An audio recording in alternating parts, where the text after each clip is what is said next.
Howdy folks, it's Meandering Mike here in the man cave of madness. It is the middle of the late afternoon and we are doing a how to play on the Struggle for Zorn, the Red Blight, game designed by Herman Lutman, Fred Manzo, and Ryan Hellman. I did a unboxing earlier. This is my how to play. We're going to quickly go over the rules how to play aspect, and we're also going to cover how to play in more detail, the tactics and strategies and some of the issues and considerations of this being a cooperative game, a semi-cooperative game.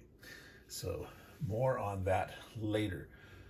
So the first thing that we need to do is set up the game, and we will mostly go in the order that it says in the rule book. For the most part, it doesn't matter the order that you do things, except you should set up your house units before you know where the Blight, minion hordes, and Farseer champion are spawning at the start. But first thing you need to do is get the map out. Let's zoom out here. So as you can see, we have it on the table and we have it sideways. Now the rule book suggests that you sit off this end at the south. Now, I don't know, I've got long arms, but it's a long reach from down here all the way up here. So if you're playing solitaire, I would not recommend sitting down here. I would recommend on one side or the other. Same thing if you're two-player, I would do each opposite side of the table. Now, on this setup here, I can't do that because I have it for filming purposes, the long end. But you could set at each end and reach in, but between the two of you, you can probably reach all the units. But I think it's a little easier if you sit this way. Once you're at 3 players or more, it's up to 5 players, you'll have to decide where best to fit everybody. The next important thing to decide here is where you're going to put this tracker chart, this aid here. It has 5 different tracks on it: magic levels, gold, food, supplies, and glory points. And you use cubes on here. Now, you want it easy to reach, and you want it someplace where you're not going to knock it around. I went ahead and used some magic tape, made little loops, put on the bottom. It's a semi-gloss kind of sheet. That should be able to be removed easily without tearing anything. Don't tape over the edges, because anytime you do that, you risk ripping from the edge. Also, you could use, say, kneaded rubber eraser or sticky tack or something. Use a little bits under the corner to hold it in place. Now, the reason why I say that this is important, I spent a little time on this, is if you bump this thing and you send all those cubes flying, it'd be very hard to remember where everything was. You might remember your magic level, but most of the ones you're probably not going to remember. So I would fasten this down. Now, if you're using plexiglass over everything and you can fit it under your plexi, then you're fine. But you really don't with this nice canvas map. If you have that kind, you don't need plexi.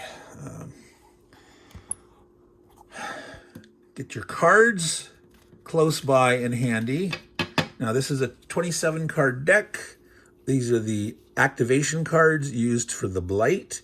They're numbered 1 through 27. Make sure you got them all. You're going to shuffle these up and draw one each turn, and you may draw more than one because one of the cards says draw two replacement cards. The numbers are not important unless you're going to do some house ruling and you want to somehow like stack this deck. I'll talk more about that later, when I talk in detail about the nature of the cooperative game and some things you might want to do if you want to increase or decrease the difficulty. Have your player boards, commanders, and magic users handy. Now, each player is going to have a house board, 1 commander, and 1 magic user. Now, these are not color-coded together. These are the 5 house colors, and just because there's a blue color here doesn't mean that goes with the blue house, and this blue color here does not. any house can use any commander and any magic user.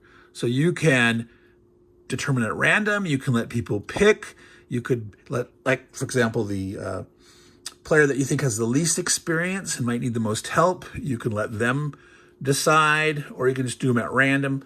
I did my game so far at random. We'll talk more later about the choices and the strategy, but for now, we'll just say for setup purposes, you're going to need to have space, which I'm going to have over here once we get underway, but I will, take a house. Let's try one I haven't used before. And you can see how they're rounded. All right, let's take one out here. You see how that fits? And we'll get one for this guy. And I'll put these other ones aside.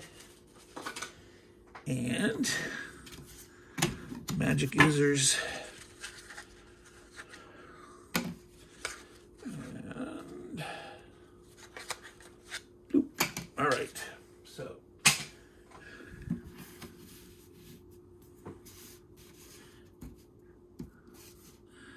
these commander characters and magic user characters have standees. So you need to get the appropriate standee characters, and these match the color. So this guy will have that blue magic user, and this guy will have the white magic user. And then you can set the rest aside if you're only playing two players. Now, if you're playing solo, you always play two houses. And if you're playing two-player cooperative, you'll have two houses. Otherwise, you'll have 3, 4, or 5 houses, depending on your number of players. All right, then you need to get your commanders out.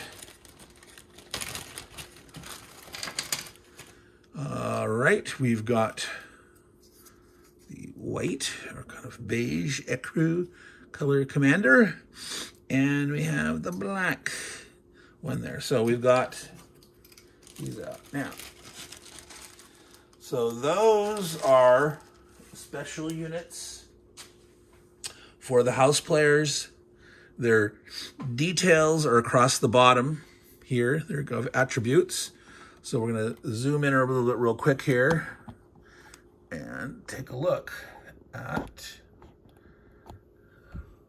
this. So this lists the spells that the magic user can cast, their melee combat ability, their missile combat ability, their bravery, and their movement allowance. Now these are a die range, so you roll a die 6 for range at range of 1 max area, a die 8 for bravery, 3 area movement allowance. This guy's commander has a die 12 melee rating. On average, commanders have a much higher melee rating than the magic users do. All right, and if they have, not all units have the missile combat rating. Some don't. Now, of the guys that I selected, they all actually have missile combat rating. Die 8 bravery. Now, that's relatively low for a commander.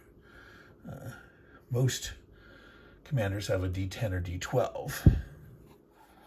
All right, over here, D10, D8 at 1 range. Oh, as we saw here, this guy has a very long range attack. Can shoot from 3 away.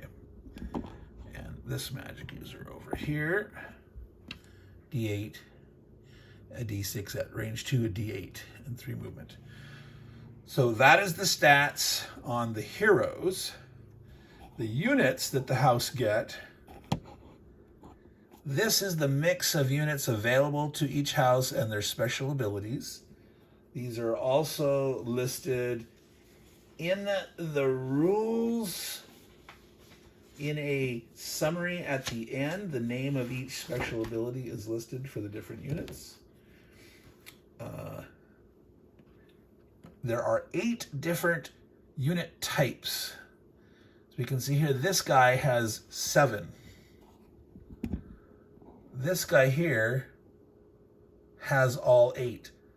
The other houses, I believe, all only have 6. Yeah, I think 3 of the houses only have 6 of the different types. This one has 8, and the green guy has 7. Now, we'll talk a little bit very shortly here about how many units you start with. When you play with just 2 houses, you start with all 12. There's 12 total units in your counter mix, and I'm going to show you here. I used some trays. I'll zoom out here a little bit. I used some trays. These are Aegis or Aegis, depending on how you want to pronounce it. Counter trays. These are a half-size tray. These aren't the best trays necessarily for these Blue Panther games with the thick and wide counters, because you can't fit 2 sideways. But in this case, between the cubes and the units, this fit perfectly for the 5 houses. These cubes are used, as I mentioned, over there on this tracking display. You need 5 of them here, and then there's 5 more. Each house has 10. And the other things that you can track are if you get mercenaries. Mercenaries are neutral. Any player can control them. And so you put your cube on a mercenary. Also, when you, say, capture a town out here, like here's a town right here, you can put a cube on it to show that you own it, etc. So those cubes are used for, there's 5 more cubes besides the 5 that go on this chart here. All right. So in a 2-player game like this player over here, the green, will get all 12 of his counters. And there's activation markers in here, which we'll talk about in a little bit. You get those and put them aside. Over here on the map, there's an activation track. There's 5 spots for the Red Blight and 5 spots for house players. So depending on how many players are playing, you'll get 1 or more activations in a turn. All right, and our purple guy here, purple burgundy maybe I'd say, he'd get his 12 units. Now, if you're playing 3 or 4 or 5 players, you look in the rule book and it tells you under the setup rules how many units you start with. So let me take a look at that real quick here so you can see that. All right. So there you go. 3 players get 9, 4 players have 7, 5 players have 5. So if you're good at doing quick math, you've already said, well, wait a minute. At 4 players, that's 28 total units. And at 5, it's 25. That's 27. That's 24. So playing 2 players, you only have 24 units total. Yes, this is true. And we will talk about the issues with that in the cooperative play. But believe it or not, 2 players is actually more powerful than 5 players. And that might sound counterintuitive, but I'll explain why later. Now, also remember that each house has their commander and their magic user. So that adds 2. So you only have 14 total, 12 house units and the 2 leaders versus 11, 9, and 7. So if we calculate that math's a little different. That means here, you actually have 35 total units, including house units in that. And here 14 is 28, 11 is 33, 9 is 36. So this is still the most here at 4 players. But again, 2 players is really more powerful than 5. All right, so when you're starting out, you can just select your units by your whim. You can read the description carefully. You're not really going to know the implication of all the special abilities. Now in this game, a quick note, every single combat unit in the game has a special ability. All right? So that makes learning the game a little more complicated than it might be otherwise. Overall, this game is not very complicated.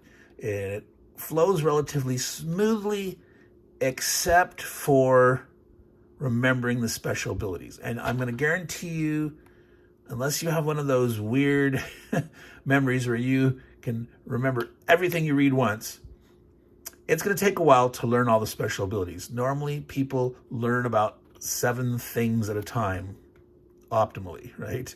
And so when you play this game, and there's 8 different unit types. Some of the houses, again, don't have as many. You might, if you're playing more than 2 players and you have less than the full 12 units, instead of taking like one of each unit type, you might want to team up on a few of the unit types just to make it easier for you to learn their abilities. And then you also have the specials of your magic user and your heroes. And you're going to have to learn the ability of all the naughty blight units, because you're going to be fighting those over and over again. But remember that it will get easier the more you play it. As you've played the game a couple of times, it'll be second nature. It'll be easy to remember what these guys do, and you'll have to look less and read. I mean, they're described here on these charts, and the Blight have their card that lists all their special ability, and the Farseer champions, these are the equivalent of a magic user commander type dude. These are the heroes, the leaders for the Blight, and they all have their special abilities. Now, one thing to note, this is an early printing of this game. There's supposed to be data right here, just like these guys had their data across the bottom. These guys, melee, missile, bravery, and movement, were supposed to be listed right here. There are files available that if you got an early printing that you can download off of Board Game Geek, and it'll look like this. You can get a full red color version of the PDF, or I printed this one. There's a printer-friendly one that uses less color ink. And I'll show you what I did. I also printed out a color one because I wanted to put on my standees. So you can see the standee there like normal, but these have 2 sides, and there you go. I pasted on the stats. So if you want your immersion high and heavy and you just want to see the naughty nasty dude, but then you can have this visible if you want to see that. So I find that very handy to have those stats on there like that. All right, so let's get to the actual setup part. Now, one of the things that we need to do is put a certain number of Blight units on the board. But before you do that, you're supposed to set up your house units down there at the south end. Now, I'm going to move over there and show you that. And I'm going to do it this way here so you can see it. I'm going to zoom out. All right, so these are the starting spaces. Here are mountains. So they call these mountain passes. Now, in my mind, actually, this space is sort of the mountain pass that's in between. But these are just normal plains. These are the starting areas, quote unquote, mountain passes. You can have up to 10 units stacking in these. Only 6 in these. You can't enter these. And then the other terrain has a other amount, like 1 or 3 or whatnot. That's what this key is across the bottom here. We'll show you that real quick. This is the terrain key. Plains, 6 units, 2 in the forest, 3 in the rough hills, only 1 in the bog. No one can end in the river. No one can even move to the river except if by magic. Can't be in the mountains. 1 in the fords. 1 in the bridge. Fords, bridge, and bog are 1. 5 units in towns. And then there's 2 other numbers here, which we'll talk about real quick, is missile combat area protection value. What this means is when you're being shot at, your unit's defense, you just use the terrain you're in. You don't have any special defense against missile units. So sitting in a town, bam, 6. Whereas on a bridge, ford, bog, you only have a 3 defense. 5 in rough hills, 5 in forest, 4 in the normal plains. Okay? In melee, you get a bonus to your strength. When you're fighting melee combat, each side rolls their dice for their combat. For the defender rolls his, the attacker rolls his. The defender gets to add this number once, not per unit, once. All right? So 3 for a town,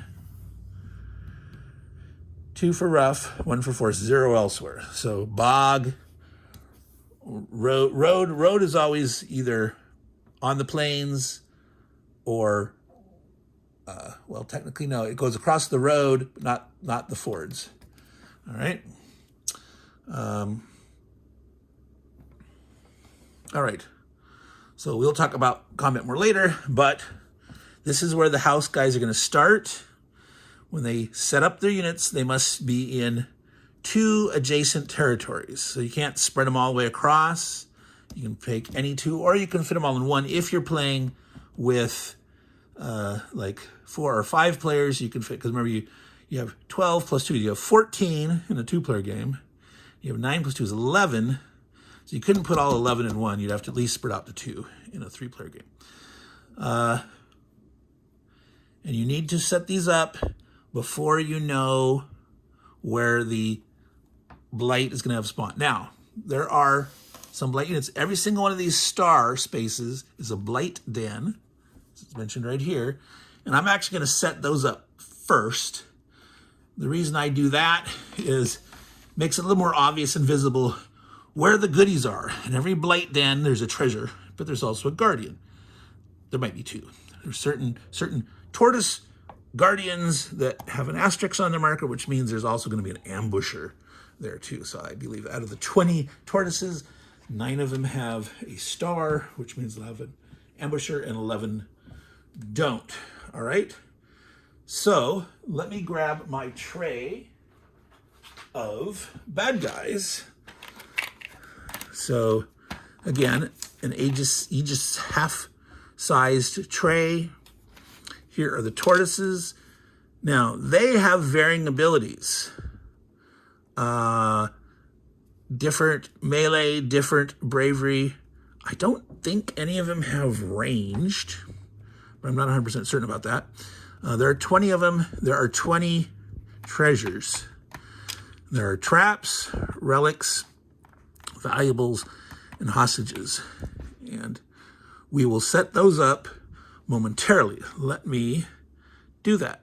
And here we have it. The 20 tortoises are set up with their side that has no data on them. The attributes are on the flip side, so you don't know which tortoise is which with their different abilities, or whether which ones have the star on them indicating that they have an ambusher buddy.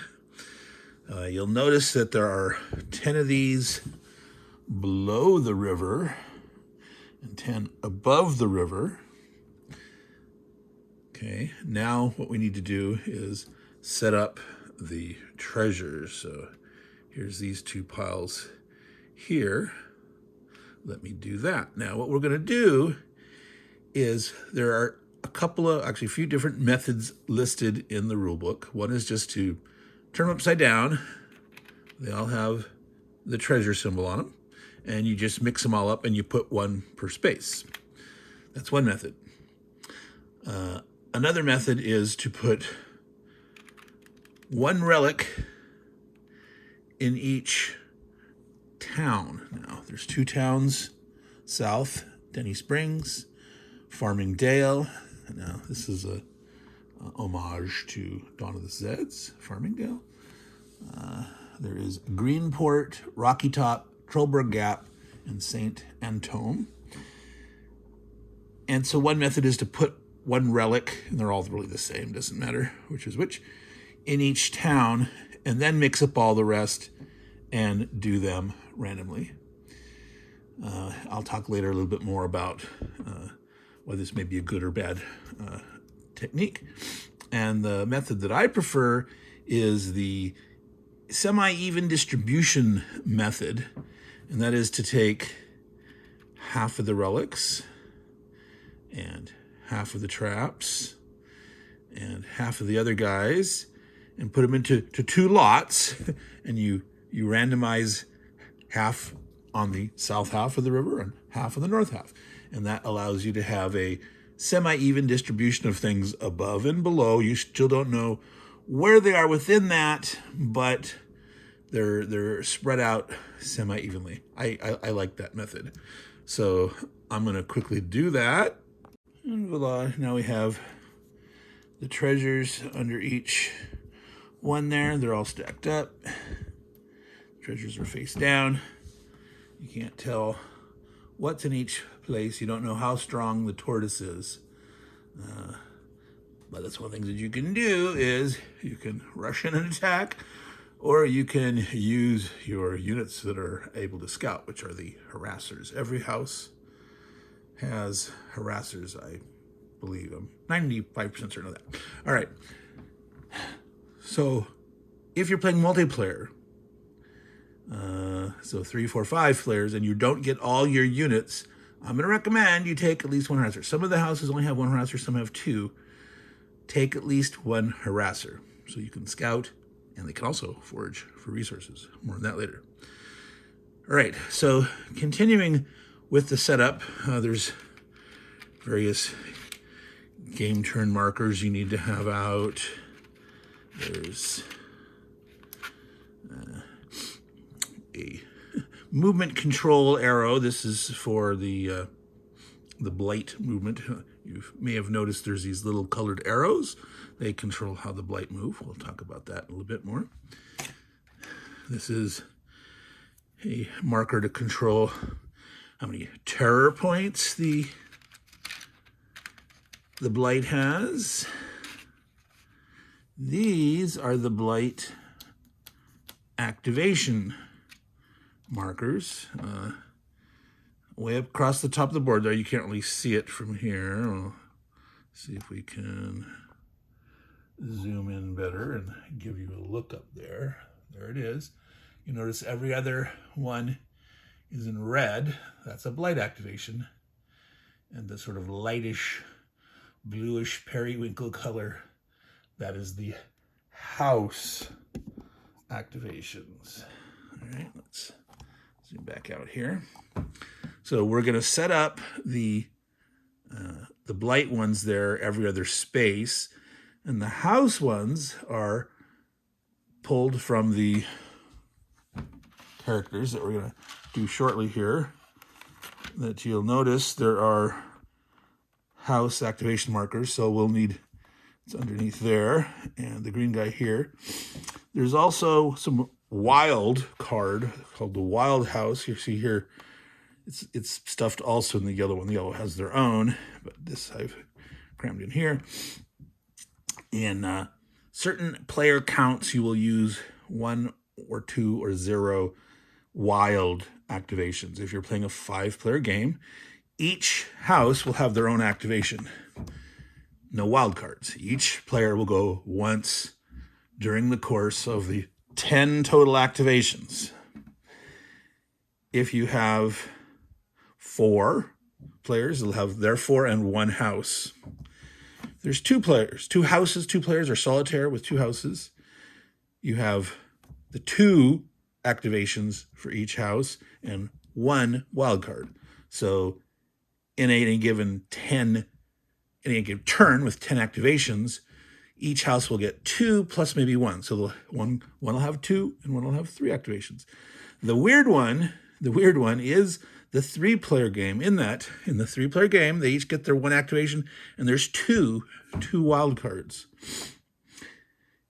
And that means, yes, a given house could go 1, 2, or 3 activations in a turn. It's possible for one house to bogart the activations and get 3 or 2 or 1. Like 2 players could get 2 or 1 could get 3.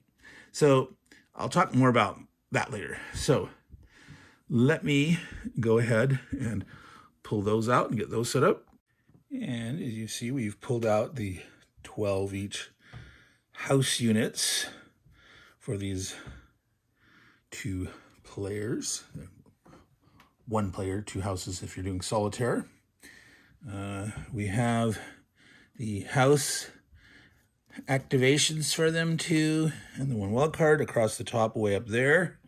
I'll pick up that and give you a closer look in a second. We've arrayed the 5 blight activations on the odd turns, set up the terror track at 0 points. Terror is very important because that's one of the ways how the blight wins. House loses if the blight wins, and there's 2 ways that they can win. One is getting to 21 or more terror. Boom, game over.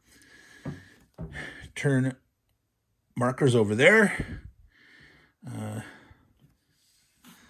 There's also, we pulled out here, this is the fork control marker. So as we mentioned, these arrows, the red arrows, the blight will always follow the red path as they're moving. The yellow and blue arrows they will either go the blue or the thing if you roll an odd die. So you roll for this. You don't roll for each movement. There's an option where you can roll for each and every movement. But otherwise you roll at each blight activation to see which direction, if they're going odd or even. Now, there's no spot up there.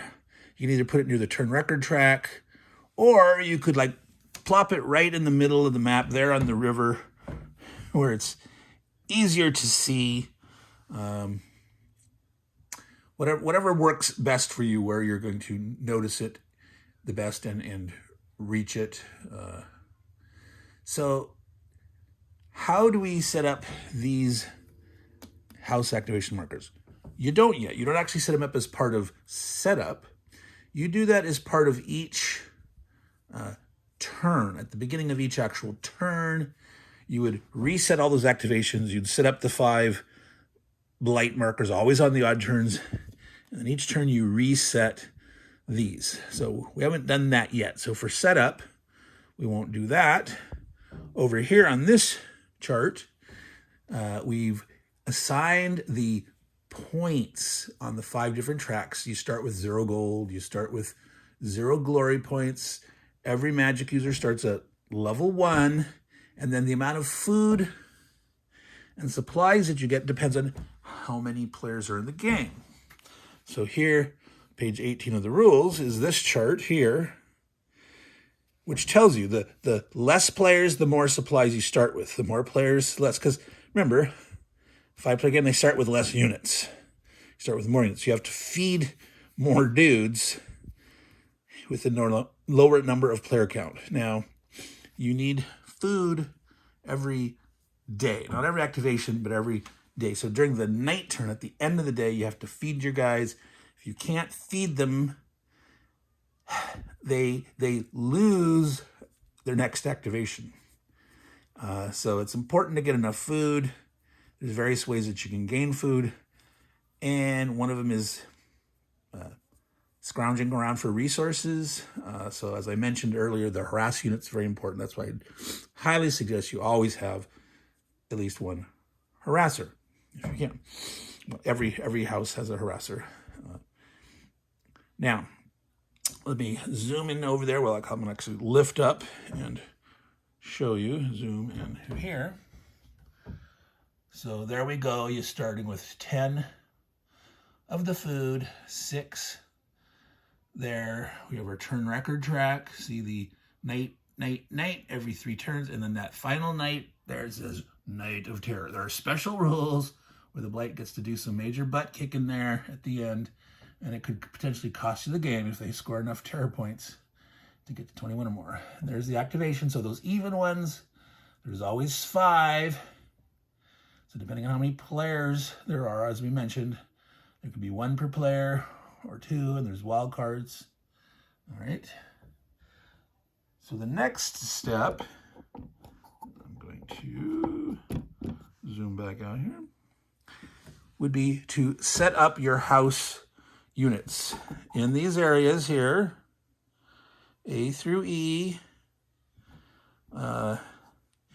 and you can both players can have dudes in the same area. Again, the stacking limit's 10 units. And in a 2-player game here, 2-house game, you got your 12 units plus your commanders and that. So I'm going to bring these guys over here and stick them next to the pile. Now there's, don't get your guys mixed up. For example, I think earlier I grabbed the wrong color. This is the white magic user. This is the Ecru kind of, she's actually a commander unit. I think I grabbed the wrong ones, but so as you're moving around, be careful to remember which one is, you can refer to your house cards, which I've now put over here out of the way on the side. If I'm sitting over here, I'll be seeing that. Ignore the junk pile under the thing there.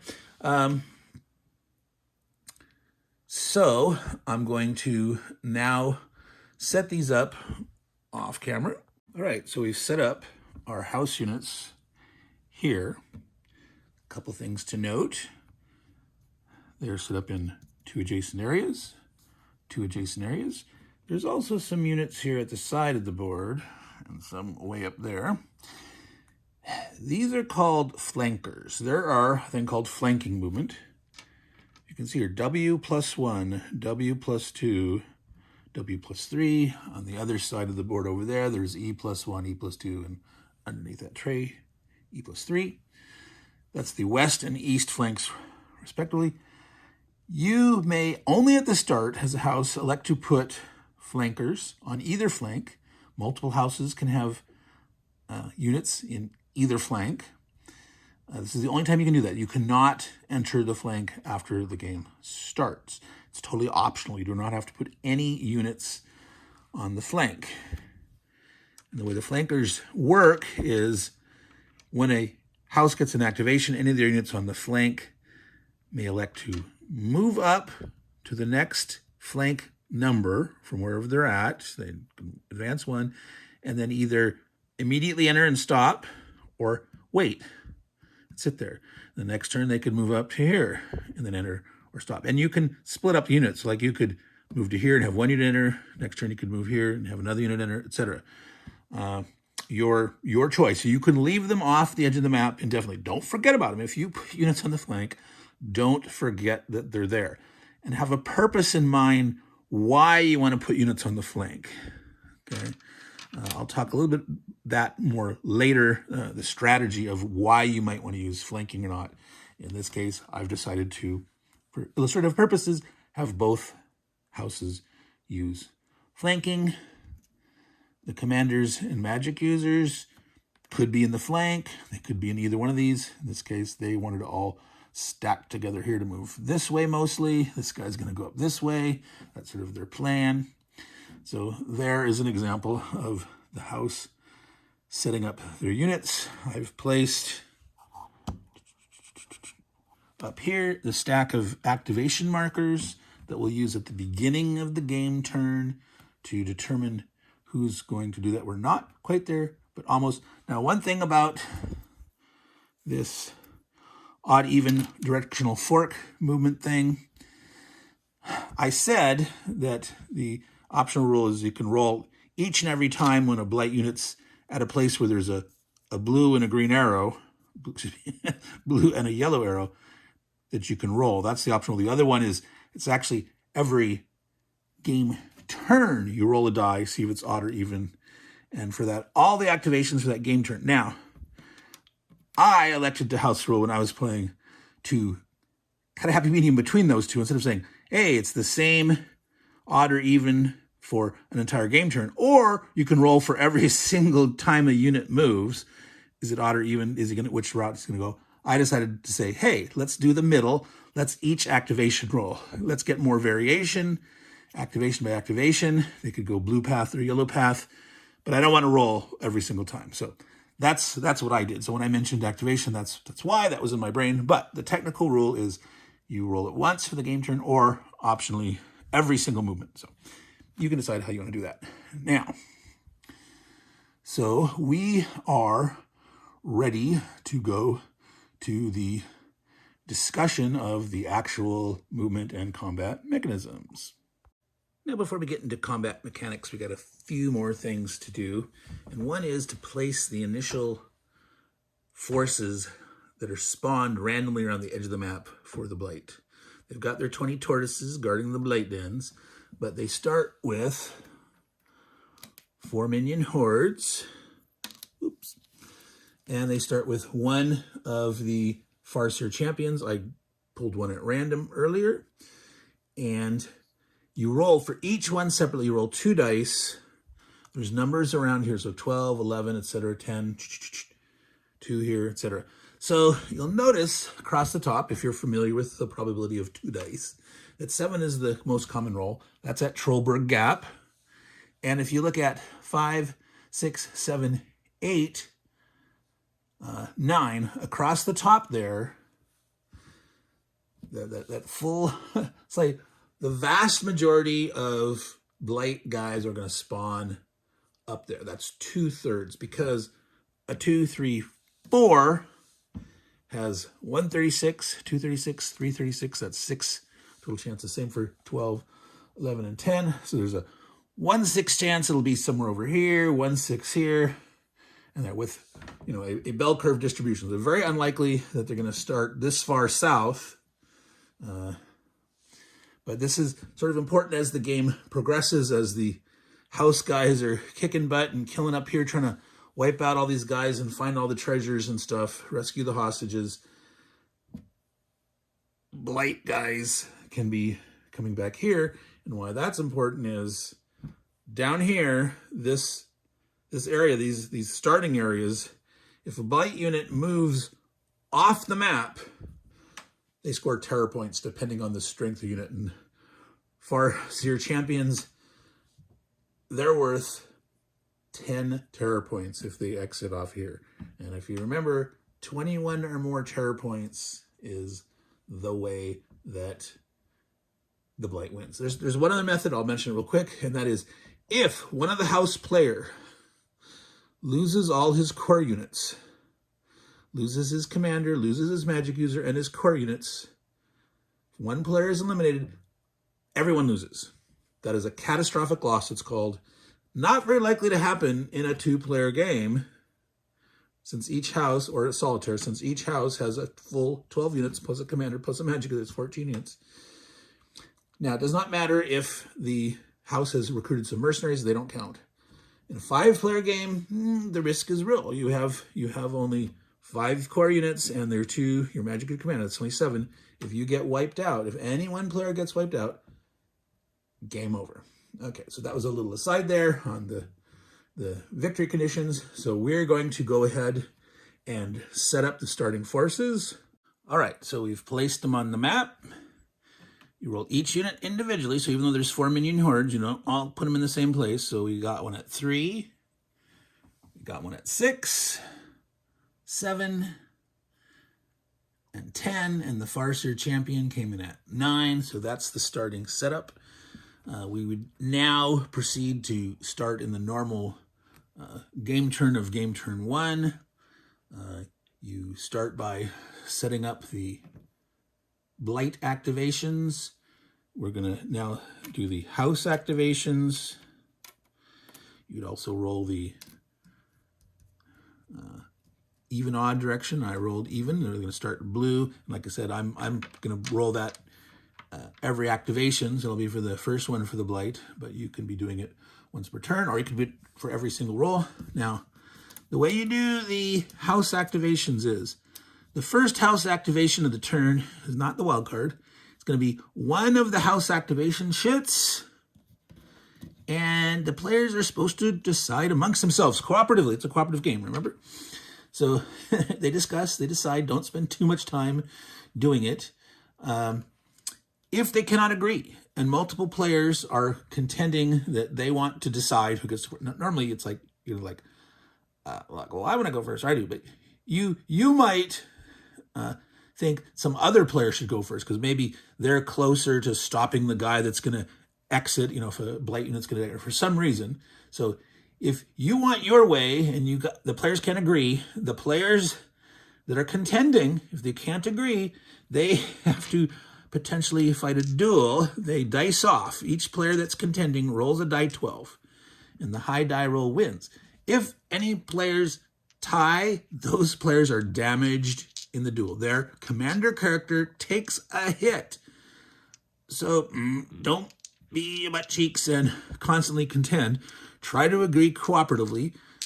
But again, it is semi-cooperatively, and we haven't discussed that yet. The victory conditions, if the Blight doesn't win, one of the house players is going to be the main winner. They become the crown of the king, the hand of the crown, and they will be the winner. So there is a reason to play more competitively in your cooperativeness, but at the very start, be more cooperative and try to agree. So if you're dicing off, if multiple players are doing it, you could be rolling 3 or 4 players, could be contending. Those that rolled highest gets to choose. If the high guy's tied, but if anyone ties, they're taking damage, and you might have to dice off. Like the 2 players tie, the damage you have to roll again. Okay, so once you've chosen one, okay, you're going to have that face up here. You know who's going to get that activation. Then you take the remaining, you put them that face down. They all look the same, so then mix them up good enough so you can't tell. Hidden under there, you don't know. And then place them on the track up there one at a time. Okay, so I've placed them up there. Now, one thing to notice, you might not be able to tell here, but if you watch me fiddling with them, these counters are thick and wide, and those spaces seem to fit the Blight ones just fine, but when you put them all together, the spaces are too close together. The counters are too big, and so you have to adjust and slightly tuck them in there, and just going slightly over the edge.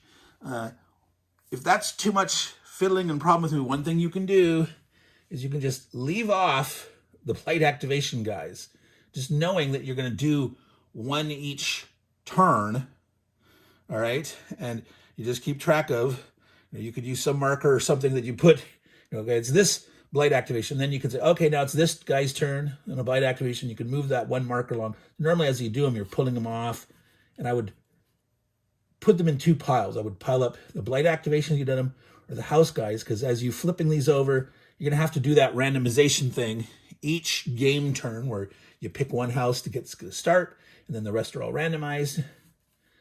But you could easily leave off the Blight ones knowing that they do all the red odd turns, and you could just have a little, like use one of these cubes or something, anything, a penny, and you can mark it that way. So now we're actually ready to start the game turn and do stuff.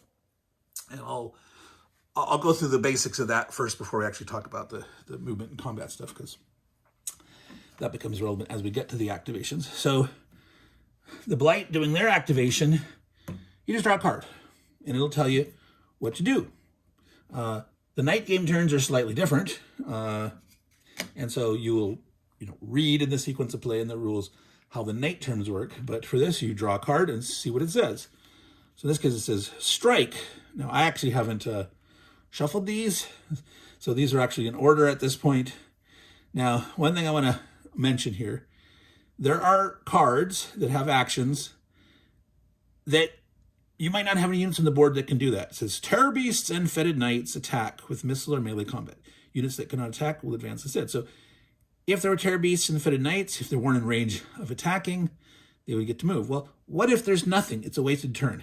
Now, I'm going to highly recommend that you play with some optional rules, especially if you find the game not challenging as much. If you want a much more challenging game, and in terms of the excitement of the engagement, the way I decided to play was, if you get a card like this, it's basically a null effect. There are no Terror Beasts or Fetid Knight. They can't do either of these things. Spawn those.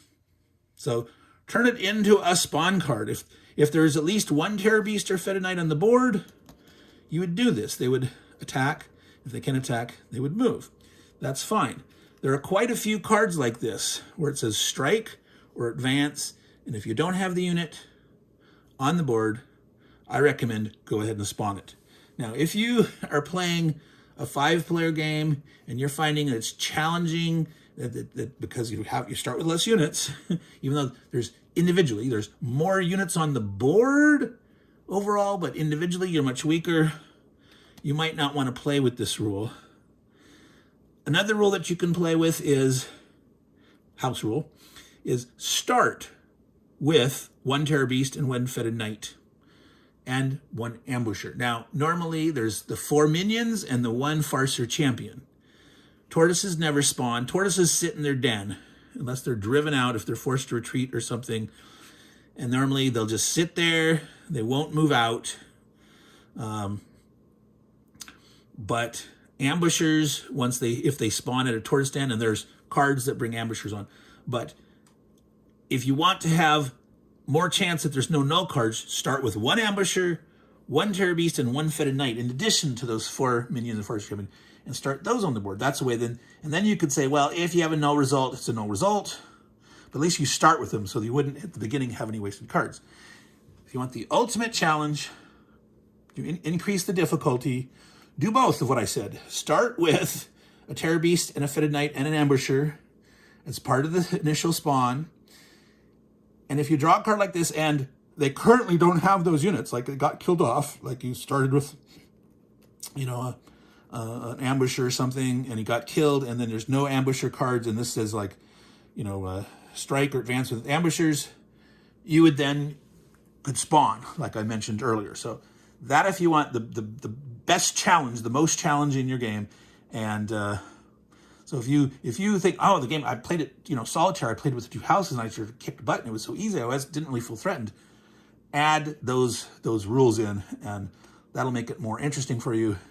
I think it'll make it a lot more challenging in like a 5-player game, where there's more magic users and commanders on the board in a 5-player game, but we'll talk about that. They're going to be individually weaker, so we'll get to that. So let's take a quick look at the different kind of cards that are in here. Events. There's an event table. Die 20. There's all sorts of things that can happen in the event table. I'm not going to spoil that for you.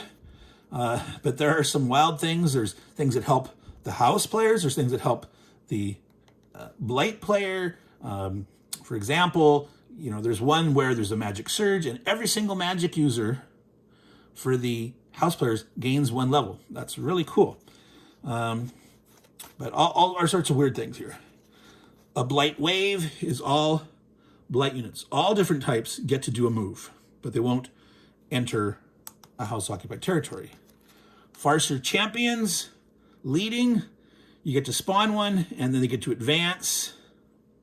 And with blight advancing, they can advance into an enemy area and attack at the same turn. Normally, we haven't covered it yet, and I was talking about that in the combat mechanisms, the movement and combat mechanisms, you melee from an adjacent area, and you sort of move into the area as your melee, but you must start adjacent.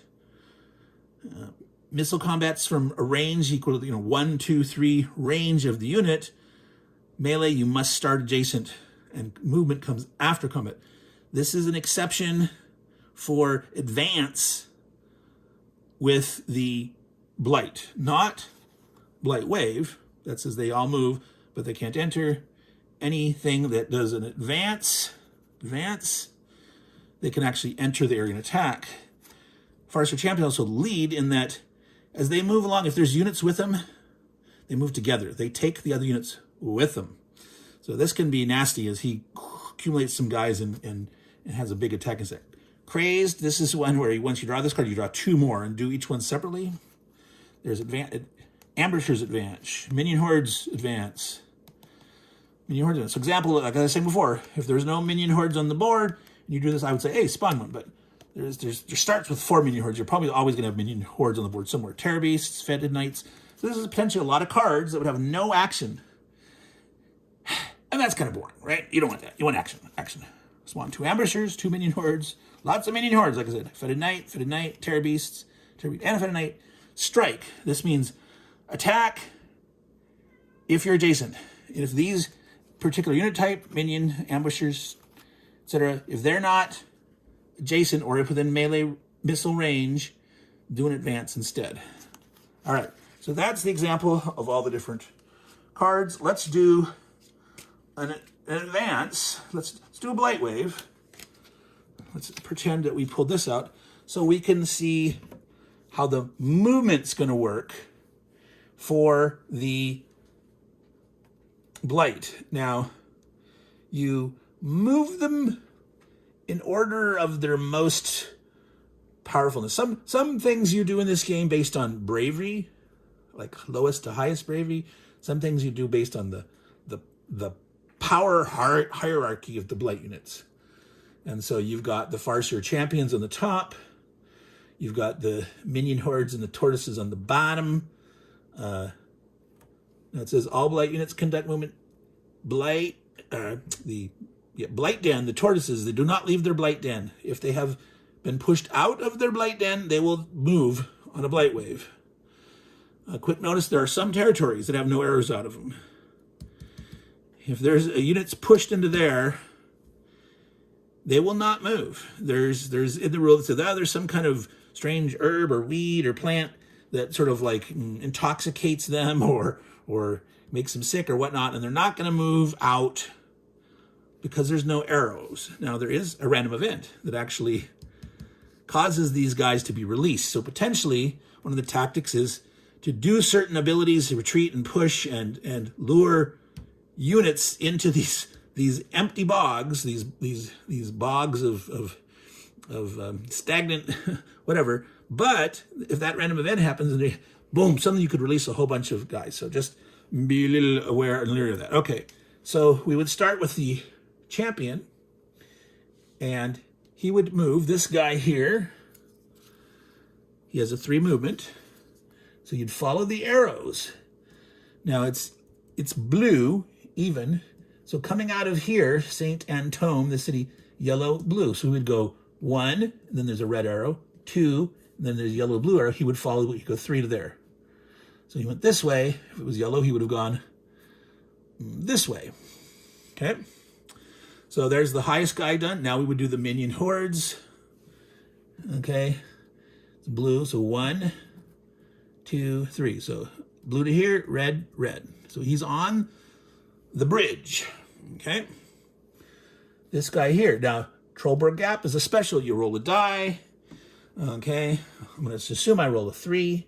I don't have the dice next to me here. So here, blue, blue. He has a 3 movement allowance. So he is in that ford there. This guy here, blue, red, blue. And the last guy here, blue, blue, blue. He is coming down this way into this stuff. All right. So that's an example of if we did a Blight Wave activation. That would be their turn. That's it. So then we'd go on to the next player here, and we'd have the house player. So let's talk about how they do their turns. All right, so now we're ready to maneuver some house units. Now, this is your friend. This player aid here with gameplay. We're looking at the activation phase here and house activation. Keep this at handy at all time. Very useful. Do note that while this has vast majority of the details you need to do your turn, sometimes there are some details that you might have to look up in the rules. And do note that the rules are structured such that they have a high-level description like this, and then later there are sections that will describe the details. So you may have to dig a little deeper to find the information that you need. Now, often they have references for, this is discussed in L4, or this is discussed, somewhere else. They don't always do that. And you may find certain references that you want to write in the rulebook, or maybe this. I'm sort of leery of writing on the card, but, at some point I might. But if there's certain details, like, go see page 40, go see page blah, blah, whatever. So do note, for the most part, the rulebook is structured very well. Things in general come in the order. They talk about your magic, and then they talk about missile, and they talk about melee, and they talk about movement, and they talk about regrouping. one of the things that they don't talk about in order is retreating, because spells can cause you retreat. Missile combat can't normally cause you retreat, but there are some special missile attacks that actually can invoke a retreat. It's not common, but it's out there. Melee can definitely, will actually always cause a retreat, unless it's mutual elimination, because you can't have blight and house units ending in an area. So someone's going to retreat. But they don't talk about retreat until almost near the end. So it's like section S or something like that. So it jumps way up to the end. So do take note of that. You could maybe write on here, say retreat, and then put the page number or something like that. You'll learn it. But once you learn the retreat rules, you don't need to refer to it. But your first game, you might have to go back. Well, how do you do this situation or that? So anyway, the important thing to notice here is that this order is very important. You must follow this order. Now, you can be a little forgiving with new players and they start to say, oh, I want to move. No. You don't move first. You might be thinking and planning where you want to move, but it's like I say, am I going to cast a spell from where I'm at? Okay. And if they, shoot their missile and they say, wait, I want to, the new player, the first time, give them the benefit of the doubt. But once you're into it, the resistance, make sure you do it in order. So, is your magic user going to cast a spell or not? If your magic user does not cast a spell, he could do a missile combat. Some of those magic users, I think all of them but one, have a ranged attack in addition to spells. So if they don't spell, they could missile attack. And if they don't missile attack, they could melee attack. If they don't melee attack, they could move. So you can only do one of these. And a regroup option also. You can only do regroup if you don't do any of these. But decide you should shoot your spell for your magic user. Any and all missile combat units may elect to, if they're within range, do missile combat. Then you do melee combat. You do not move before melee combat. You have to melee adjacent territories. There are some exceptions. Of course, there's exceptions. There are some spells that may enable other units to move first and then have combat. There's some units, a particular commander, I think, or two, has the ability to have a move before they do their melee combat. But normally, you have to already be in place, adjacent to a guy, to elect to attack, and you declare all your combats, pushing your combat units in first in all your spots, and you decide all that before you start resolving them. Now, missile combat does one unit at a time. They do not team up. They each shoot separately, so they can't combine for a bigger attack, which means attacking something like a town is tough because they have a really high missile protective value at 6. But by shooting your missiles one at a time, you can see what happened to the first guy. So if you have a couple missile units together, one can shoot here and one can shoot, oh, he killed it, and then this guy can now shoot somewhere else. Okay, so there's some flexibility there. All right.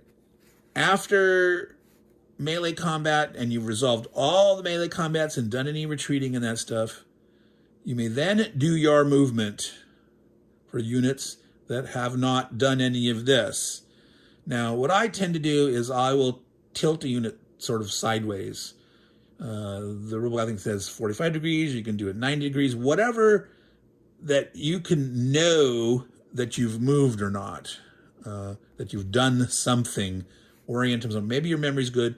When you're playing 5 players, you'll have your 5 core units and 2 guys. It's easy to remember. When you're playing all 12 core units plus your 2 leader characters, it can be hard to remember. So do something like turning into a signal.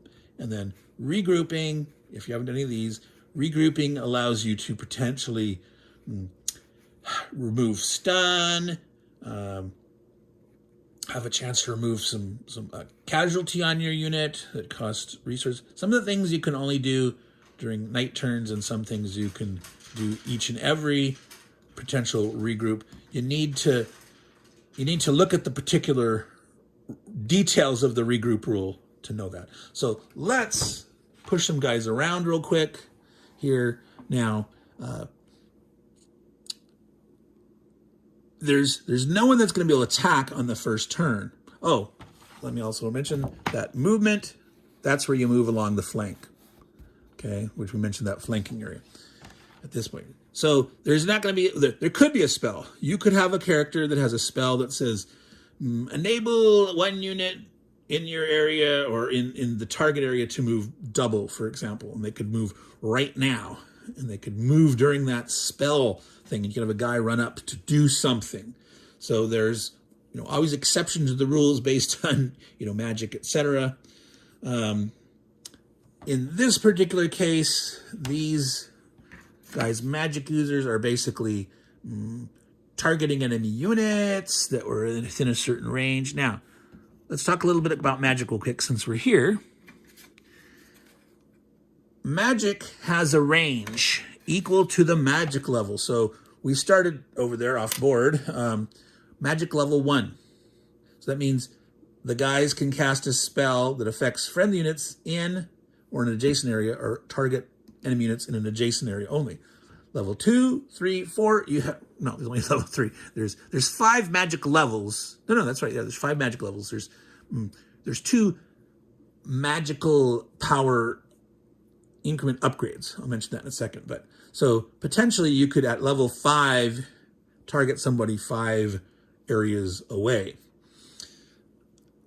Occasionally, some of these special abilities or spells say adjacent area, so that it doesn't matter then what your magic level is. But if it says target area, you can reach out equal to your magic level. Okay.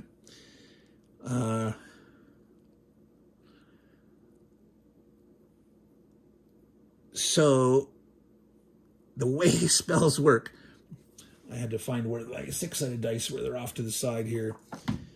You normally roll 2 dice when you cast a spell. Any spell, whether it targets the enemy or just benefits the friendly, magic is a fickle and finicky thing. You roll 2 dice. Now, I talked about that magical upgrade.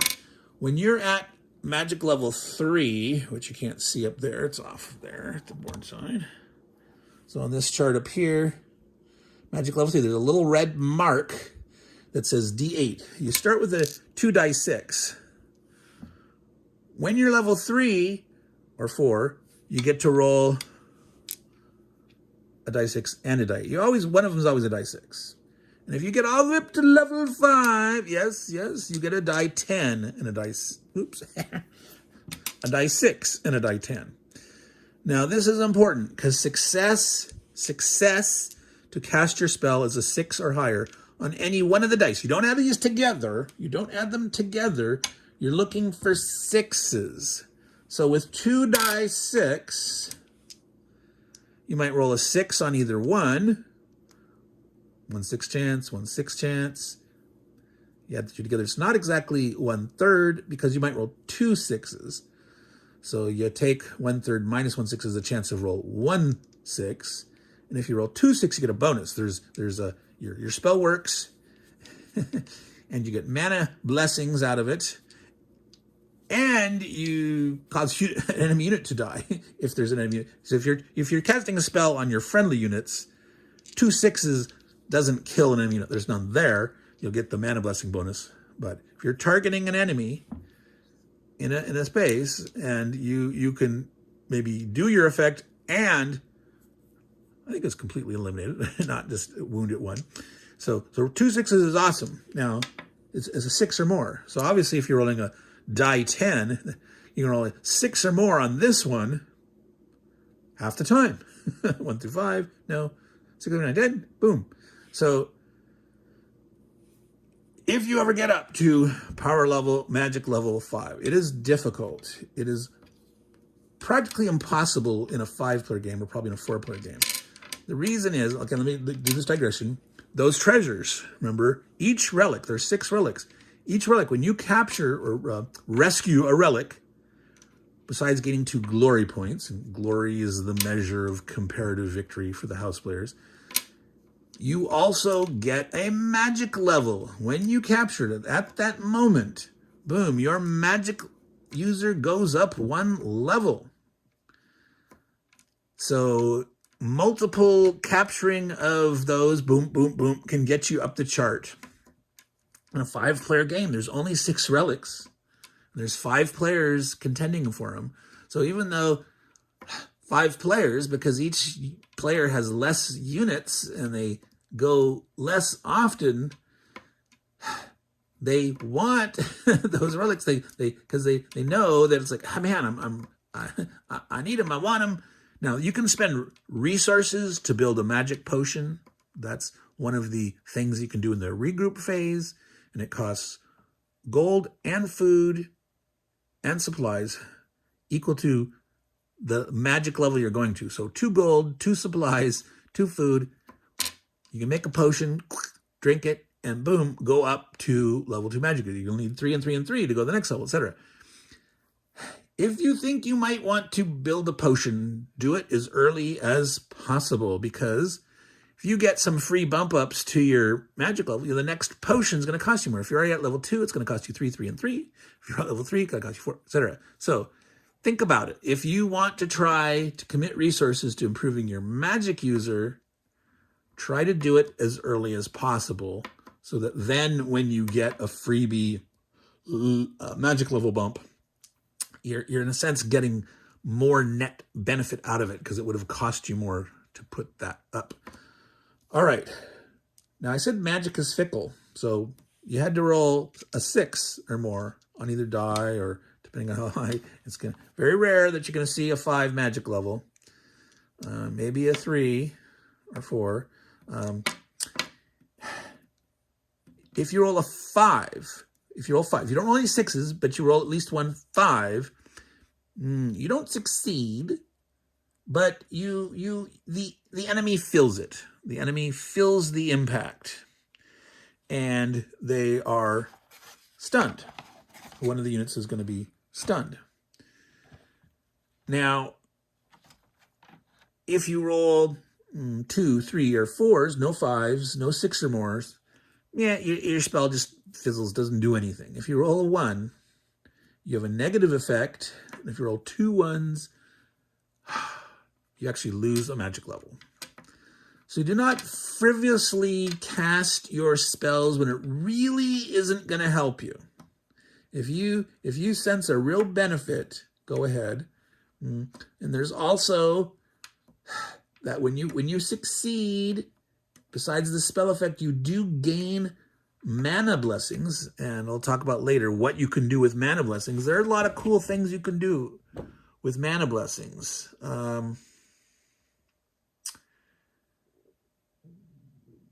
Yeah, we'll talk about that later. So mana blessings are nice to accumulate, but again, you got to be careful, because if you roll those 1s, you can trash your magic user, because if you're at level 1 and you lose it, you're at level 0, and you till your magic level goes up again, you cannot cast magic. So that's the vagaries, the fickleness of magic. All right. So I grabbed this. This is the Player Aid Magic Tables, which talks about that resolution that I just mentioned.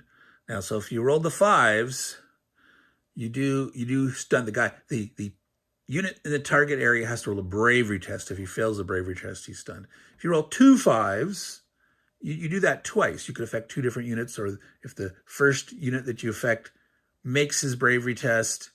And by the way, I haven't mentioned it yet, but you need to roll a 5 or more to make your bravery test. All right, so that is the target goal for bravery always. So if you have a die 6, you're rolling for a 5 or 6, you have a 1/3 chance of making it. Die 10, 5 or more, that's 60%.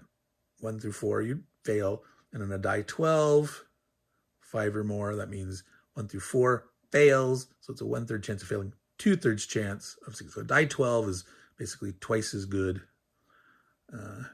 Die 8 would be 50-50. Die 10 was 60% chance of making it. Okay. So that's the bravery test. Now, if you roll 2 dice, 2 1s, not only do you lose that magic level, you are also lose half your mana blessings on it, and you take a wound. Wow. If you roll 1 1, you lose 1 mana blessing or stunned.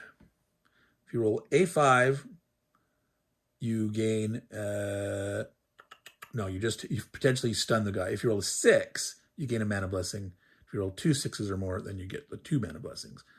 And really quick, you can see up there what the mana blessings can do for you. You can spend one to get a reroll, 1 die reroll.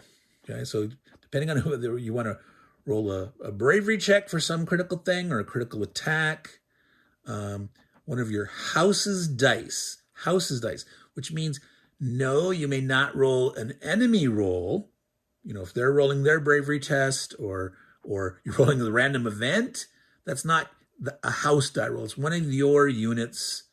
When you're rolling a bravery test, a missile test, one of your dice in combat and melee, you know, so you might want to re-roll something. If you have a die 12, you're using a die 12 in combat and he rolls a 1, hey, let me re-roll that one. Right. Mana push there, that you can increase 1 unit's movement allowance by 2 areas, a little speedy. Mana conjuring, you can get a 1 food and 1 supply for a mana blessing that you expend, which sometimes you just need those critical points to do something, and you might want to do that. Mana cleansing, remove a poisoned for 2 mana blessings. Now, mana resurrection, a character standard, you can remove a wound. That's kind of critical because that's hard to normally remove. That poison thing there, it actually, I'm gonna recommend to the designers that they change that. 2 mana blessings is too expensive because you can, in your regroup action, one of the things that you can do over here is you can, up there in the upper right, you can remove poisoned, if not stunned or terrorized, for 2 supply points. Now, what does this mean? Well, why am I suggesting a change? Well, if you look here, I could spend a mana blessing to get 1 food and 1 supply. If I spent 2 of those, I could get 2 supplies and 2 food. So I could spend those 2 mana points to get the 2 supplies and the 2 food, and my unit could regroup, spend the 2 supplies, remove it, no longer be poisoned, and I'd have 2 food left over. Now, that mana cleansing for 2 to remove the poison, the unit still has to regroup, so he still has to do the regroup action. So it doesn't cost any time to spend that mana blessing to do the conjuring. So you would always remove. Now, the only exception here is that normal spending the supplies to take the poisoned off is they cannot be stunned or terrorized. So if you want to remove that, so technically that mana cleansing for 2 mana blessings, you know, should be something like, remove the poisoned. If they're stunned or terrorized, you can remove the poison. But it just, there's an imbalance there between those 2 things. That's enough said. I'll discuss it with the designer or something. But you know, I house ruled it that for 1 mana blessing you can do that poison, which would include with their stunned or terrorized. Otherwise, it makes more sense, you know, instead of spending 2 to do that, to get the extra food left over. Okay, because it's still going to take you a regroup action. So, but which you couldn't do on the stunned or terrorized guy. So if you're stunned or terrorized and poisoned, boy, you're in trouble. But so that was it for magic and all the things you can do and all those blessings there. All right. We're going to talk about range combat. And one of the things about range combat is you cannot trace through mountains or rivers. Now, one can say, why can't I shoot over a river? Well, let's assume that this river here is actually pretty wide. It's wider than it looks relative to the size of the regions. So you can't shoot over the river and you can't shoot over the mountains. Now, the rule is that you cannot trace through. So if you're here with a range guy and you have a 2 range, you can't shoot over here because that'd be 1, 2. If you had a 3 range guy, you could count 1, 2, 3. You could get to there with 3 So that would be the rock thrower has a 3 range, like maybe he's lobbing it over. I mean, obviously the missile's not traveling like this, but you cannot count your range through a mountain or a river. Now that's also true for magic spells. You cannot count your range, and your range is your magic level. You cannot, so if you have a 2 magic level, so at 1 magic level, you can only hit adjacent guys. You obviously couldn't, ever go 2 away until you get your level up. So with range, again, no over mountains or that. So the way range combat works, we talked it a little bit before when we mentioned the terrain effects down here, that each terrain has a combat area protection value. So things like bog and bridge and ford only have a 3. Now, how does that work? That means you have to roll that number or higher to hit, okay? If you roll that number higher to hit, depending on how much you exceed or equal it or not, determine how much damage you do, okay? Shooting over intervening terrain does not matter, okay? So let me take an example here. An archer that's here, and I'm going to grab a unit. I'm going to grab a tortoise. He wouldn't normally be here. He could end up here. But if the tortoise is here, for example, you're shooting over these rough hills. Doesn't matter. You use the terrain that he's in here, and plain has a 4 value.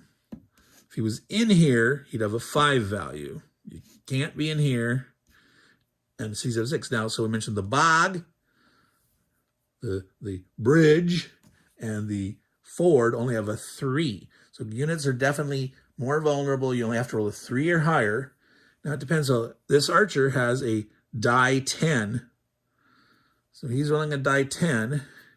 If he's shooting against the tortoise in the hills, he would normally need a 5. Now, remember I mentioned that every unit has special abilities?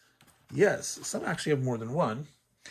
Every unit has special abilities.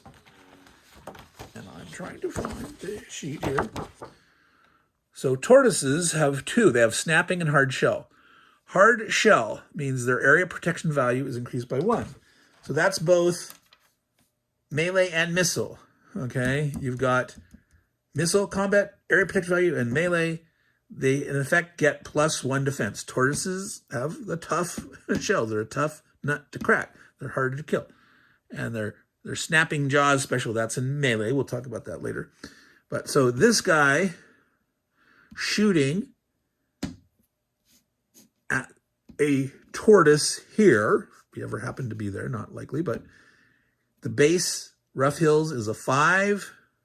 You'd add 1 for his tortoise ability, 6. So we'd have to roll the die, get a 6 or greater to hit. Now the effect of missile combat depends on the roll, either equaling, exceeding, or double. So if you just equal, the unit gets to do a bravery test. So we're going to flip this guy over. For some reason, he never got revealed before, but he's revealed. Now, you'll notice here the movement allowance for, I think you can see that. That's in focus. Is 0, 1. That means if they're in a blight den, they do not leave. They have a 0 movement allowance. They don't want to leave their blight dens. If they're outside the blight den, they will move 1 space a turn based on the activation. As long as they're in an area with an arrow, they will follow the rules whenever there's a blight wave activation. I don't think there's any specific activation for tortoises, because normally they're not doing that. They're sitting there and defending and guarding. But this one has a die 6 melee, no range, and a die 8 for bravery. So if he shot against this guy with his net 6 defense here and rolled a 6, so 1 through 5 would miss. A 6 would be, this guy would roll a bravery test, so he would roll the die 8 and see if he rolled a 4 or more. No, 5 or more, sorry. So 1 through 4, he would fail his bravery hit, and he'd take 1 hit. If he rolled the 5 or more, he would succeed and not take any damage. If the archer exceeds the defensive value, which was 6 in this case, 5 plus 1, so if he rolled a 7 or 8 or 9 or 10, he would do 1 hit. Automatically, 1 hit. You have to do double to cause 2 hits. You can never cause more than 2 hits with a normal missile attack. Now, there are some units that have special bonuses that they get bonus damage. But normally, you can only do 2 hits most with a missile attack. Now, if the tortoise was in a bog, now we pulled this guy from over here. But if we're looking at this guy here, and let's say this guy here, he has a 2 range. He could be out here, and he could be shooting over there 2 strength. And you reveal, if he's not already revealed, you flip him over. And now, see that star there? That means an ambusher. So you'd grab from over there. I put my spare units over there. I'd grab an ambusher and I'd put it in the square. So if you melee into a tortoise hex that hasn't been scouted yet, which we haven't talked about that, but harassers have the scout ability. If it hasn't otherwise been revealed and you reveal flip it over for the first time, you put an ambusher. Now, bog only has a 1 stacking limit. If you look down here, bog, 1 unit. Ford, bog, bridge, 1 unit. 2 in the forest, 3 in the rough hills, 6 in the plain, 5 in the town. We would put the ambusher adjacent. Okay, and I believe the rule, if I remember, is to put it in the highest protection value space. So he would spawn there. In some cases, the player just gets to choose what something happens. So you potentially could, you don't want to put him over here if it's an adjacent space, because this is one of those no movement arrow things. But I believe it's put it in the highest defensive place. So I'm going to ignore that for now, but we're going to do the missile attack against this guy. So this guy in a bog, and he's a tortoise, so he gets +1. So the bog is normally a 3 up to 4. So rolling the die 10, if he rolled an 8, 9, 10, he's doing 2 hits. Now, every single combat unit, non-leader, combat unit normally has 4 hits before they die. Tortoises only have 2. That's because they have a hidden area and that. They got their hard shell, but they're a little more fragile. So, starting off, shooting at this guy, 3 for the bog, 1 for the hard shell, 4. If he rolls an 8 or more, he will kill it outright. Do 2 hits, boom, he'll be dead. Okay? If he rolled a 4, 5, 6, 7, he'd be 1 hit on it. No, excuse me, 5, 6, 7, he'd be 1 hit. 4, equaling the net, 3 plus 1, would be a bravery check for this guy. If he failed it, he'd take a hit. If he made it, he would take no damage. So that's how missile works. If you have more than 1 missile unit, now let's see here. For example, here, this is a harasser. His forte is not fighting. He's got a die 6 melee, a die 6 range. Their ability is scouting and foraging for food or supplies. Very important unit. The flexibility is amazing. Your first time, I highly recommend you play a house that has 2 harassers available. This particular house only has 1. Can't remember if just 1 or 2 of the houses only have 1 harasser, but having 2 harassers gives you much more flexibility. Now, it weakens your combat power. If you're playing a 5-player game, you probably don't want to take 2 harassers. Probably not. You could. You could specialize. I'm going to digress here a little bit about the cooperative nature of this game. You could take a house that has 2 harassers, and your goal might be to help other players scout and or forage supplies, and you might share with them. You might share supplies. You could, in the true nature of a cooperative game. Now, this might be a good strategy. You're going to help them out.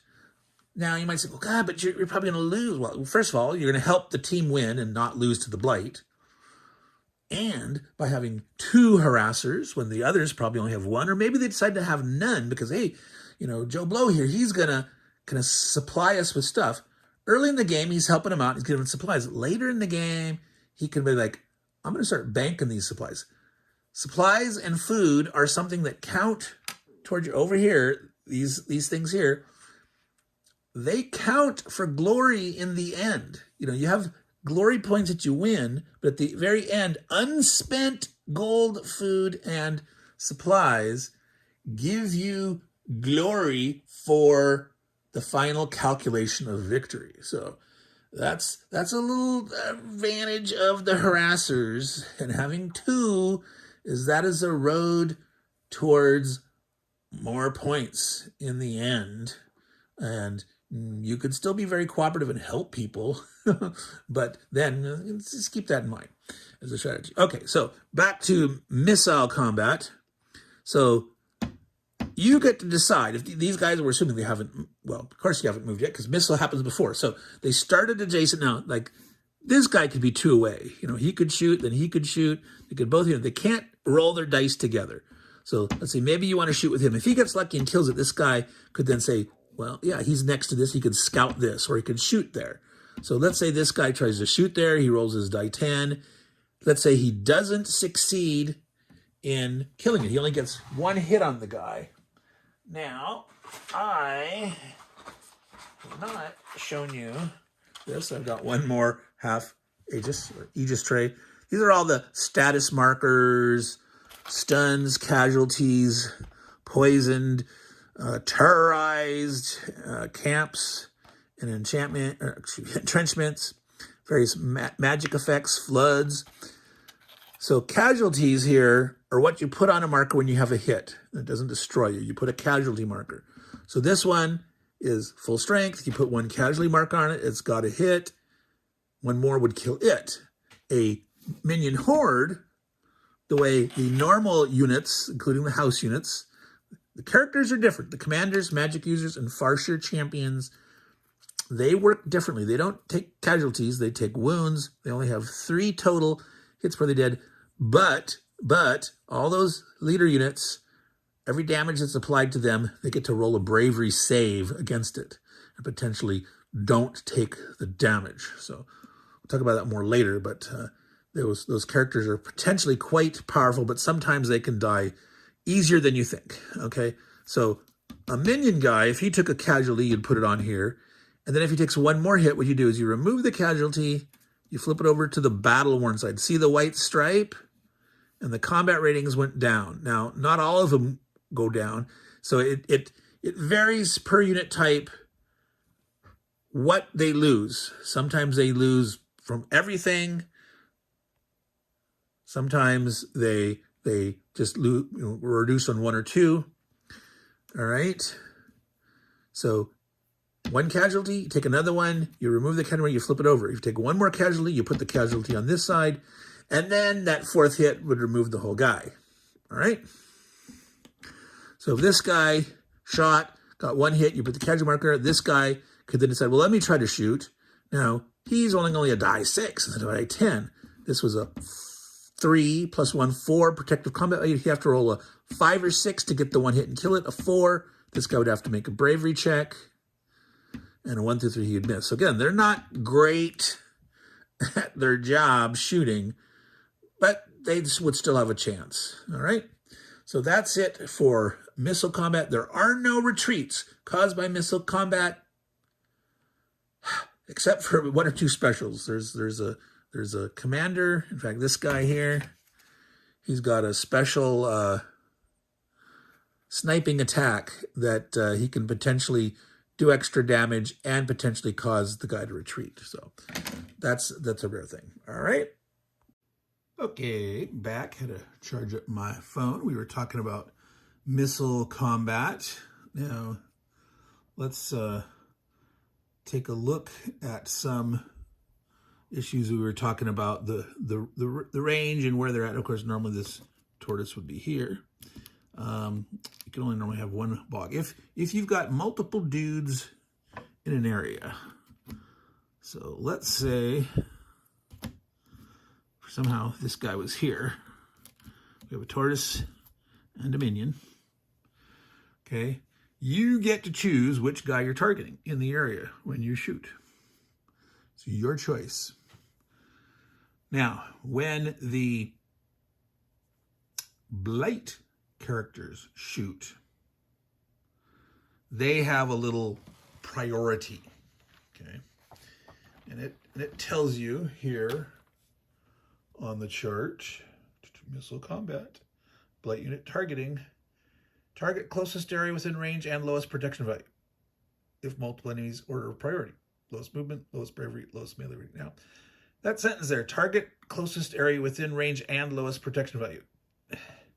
This is an example of a couple of places where the shorter, brisker writing of the player aid sometimes can lead to misunderstanding compared to the more detailed rule in the rule book here. So it says here in 2 separate sentences, you will target the closest house occupied area, period. If more than one area qualifies, then you target the one with the lowest combat protection value. Okay, if there are multiple units within an area, then you go by this. So the fact that you definitely look first at closest area. If there's more than one area, look at the ones that have the lowest combat protection value. Okay. If there are multiple of those, I would, it doesn't say which to pick, but since if there's multiple house units in a targeted area, you go by this thing. I would also use this to break ties. Find the guy that has the lowest movement allowance, the lowest bravery, the lowest melee rating in that area. Now,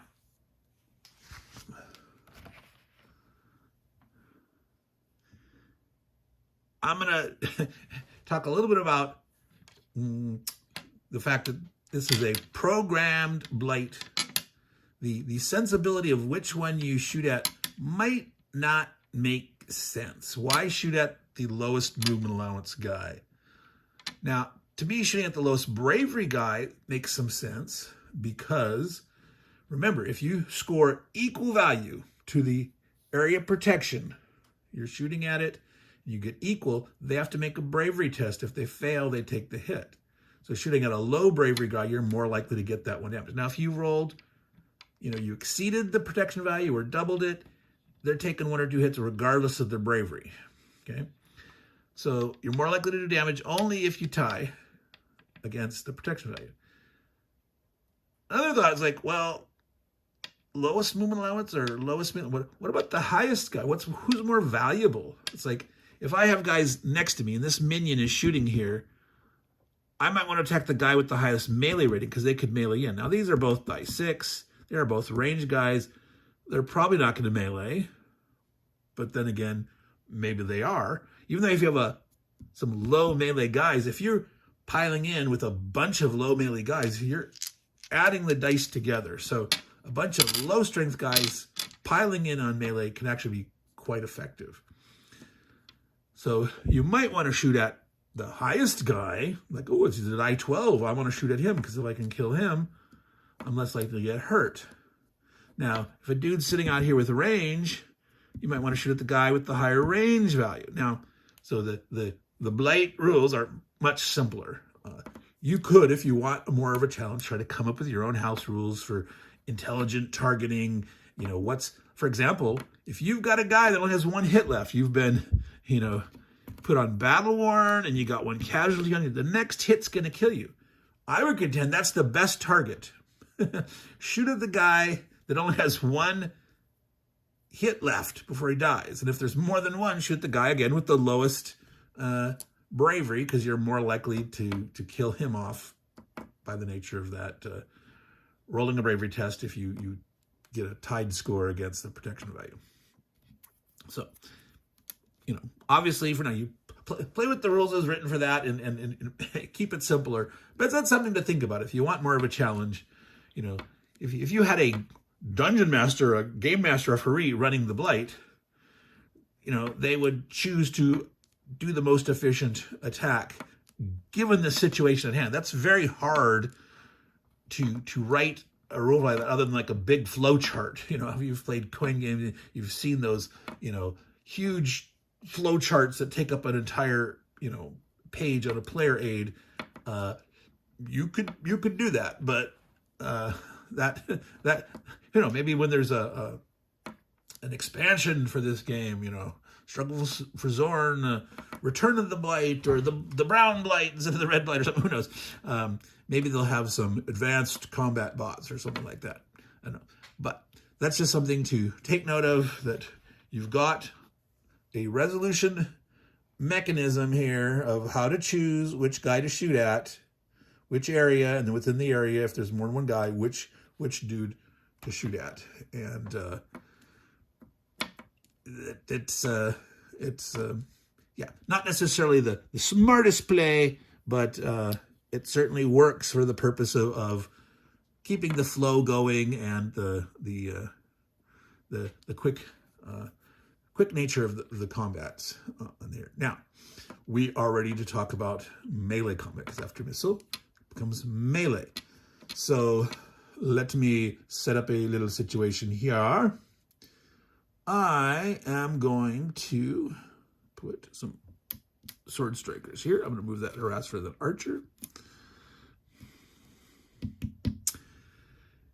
You need to start adjacent to an area that you want to attack. So with these two sword strikers here, if they have not already, well, they don't have range. They couldn't have shoot range. They couldn't have shoot a spell. So if it comes to the melee combat phase, these guys have definitely not done anything yet. Okay. You could elect, now notice he's next to 1, 2, 3 different territories. So he's not next to this guy here. Now, I had him here. They would actually have 4 different guys, but he actually starts here. You could elect to melee any one of them. You could have one guy go into one guy go into another. That's probably not too smart. Team up. Team up. Otherwise, good chance you might die. Now, taking a quick look at the combat, you could team up and you could say, hey, I want these 2 guys to... No, you can't. That bog has 1. Now, there's 1 enemy in there, and you're going into 1, and one of the other guys is going to be killed or retreat out. So there's at the end of any round, there's only 1 unit in a bog. So you probably wouldn't want to attack that bog. You would rather attack the hills or this, yeah, this hills or this forest. Now, forest has a +1 on the melee combat protection, and this has a +2. So this guy is going to be easier to hit than this. This also has a tortoise, and we remember tortoises have the hard shell. They're going to get to add an extra 1, right? So if they go against here, this guy's going to add 2 for the rough hill and 1 for the tortoise. So they're going to, whatever his, we don't know, because if we haven't scouted this, we don't know what he is. He's going to have either a die 6, die 8, die 10, something like that, and he's going to add 3 to it. And these guys, if they went in, they each have a die 10. They would roll 2 die 10 and add it up. So missile was like you're rolling each die separately to see if you exceed the protection value of the terrain. In melee, you get all the guys in it. There could be like 3 or 4 guys on each side. You're rolling all those dice together, okay? Now, this sounds like, oh, isn't that buckets of... Well, buckets of dice is usually you're rolling to hit for each guy. You roll all their dice. A guy might have more than 1 die, or, you know, some guys have multiple dice, some guys have a single die, and you might have multiple rounds of come. In this, you add up the total, see who is higher. So a little bit like the missile, you're trying to equal or exceed. If you equal, both sides can take a hit. If you exceed, you do 1 hit. If you're double, you do 2 hits. If you're triple, you do 3 hits. And if you're quadruple, yes, you can do 4 hits. That's the most you can do in melee is 4 hits. And if you're going up against one guy and he's rolling his die and he rolls a 1 and you got your multi and you roll big, well, it could also happen the other way. These 2 guys going in there having a die 10, they could roll 2 1s. This guy here, who let's say he's let's flip him over and find out. Okay, he's a die 8 there. But he's also got that asterisk. So that means, oh no, an ambusher shows up. And the ambusher can fit because you can have up to 3 units in here. So there's actually 2 dudes in here. That's the problem with not scouting first. So if these guys have come in, they now have a die 8 and a die 8. And they're adding 2 for this and 1 for his hard shell. So they're running 2 die 8 plus 3. And these guys got 2 die 10.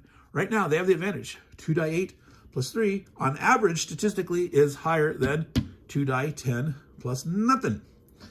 So you could still, they could roll 2, and they could roll up to 16, they could roll 19. And on the converse, they could each roll a 1, plus 3 is 5, and these guys could roll 20. So these guys could do 20 against 5, which is quadruple, 4 to 1. They could get 4 hits. But on the average, these guys are going to roll about 11 on 2 dice. These guys are going to roll 9 plus 3 is 12. So on the average, the arithmetic mean, these guys will win by 1, causing these guys a hit. Now, that's obviously by no means guaranteed. Like I said, we have that huge wide range. And so if the sides have totally different dice, you can roll it all at once, right? Now, I always ever rolled, never roll on the mat, never roll on the table, because you could be knocking units over and causing units to go astray. So I always use a dice tower or a little tray. I'm just going to roll over here on the side and see what we get. Oh, well, let's see here. You can see that. Not very well without tilting them. They did roll 2 8s, and the other guys rolled on the die 10s, that's 8s.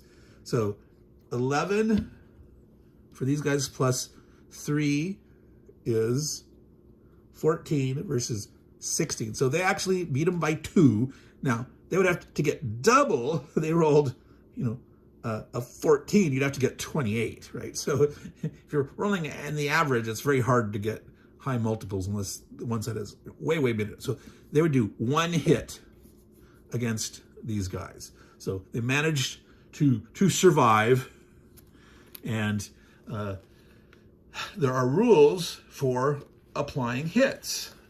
Now, this is one of the things that on the chart, it does not have all the details. They talk about hits here, but sometimes you got to go look at them and look at the details. Okay. Reverse bravery order.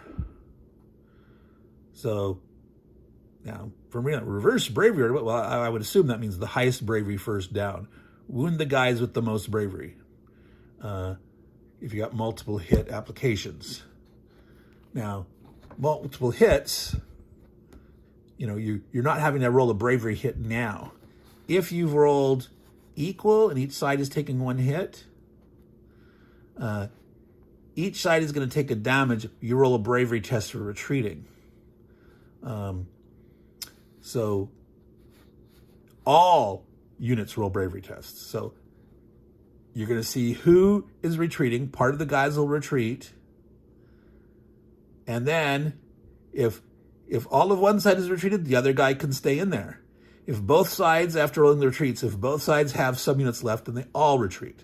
So it's kind of like, if you have at least 1 unit stay and the enemy has everyone retreat, you get to hold the field. Otherwise, everyone retreats out of the square. So you could actually push guys out of a place with this result here. Unless all your guys retreat and they make all their rolls, they'll stay. Otherwise, you've pushed them out, even though you had an equal result and you each took a hit. So that's something to remember, that like if you're attacking a town and you're trying to take a town, an equal result's not that bad, in that you might actually succeed in making the defender retreat, even if you retreat out. And then if you have units nearby that didn't melee, didn't missile, that can move, they could move into the town and capture it. Or in this case, it's hills with a treasure. You could potentially knock these guys out, and you might have like an Iron Men, iron suits, the dudes, they're knights, not Tony Stark Iron Men, but then, even if these guys both retreat, they retreat after each taking a hit, if it was equal, this guy could then move in and grab the treasure. Now, do you remember treasures can also be traps? So we haven't talked about the scouting function yet, but we will at some point. So when the house takes damage, you get to decide where you put it, but you got to put one on each guy before any guy takes more than one. So if you take like 4 hits, you can't just say, oh, I'm going to eliminate this guy with 4 hits and have him untouched.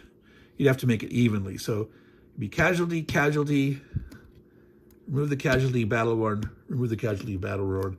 That's how you'd take 4 hits. You would have 2 battle worn dudes. Over here, it says reverse bravery order for the hits.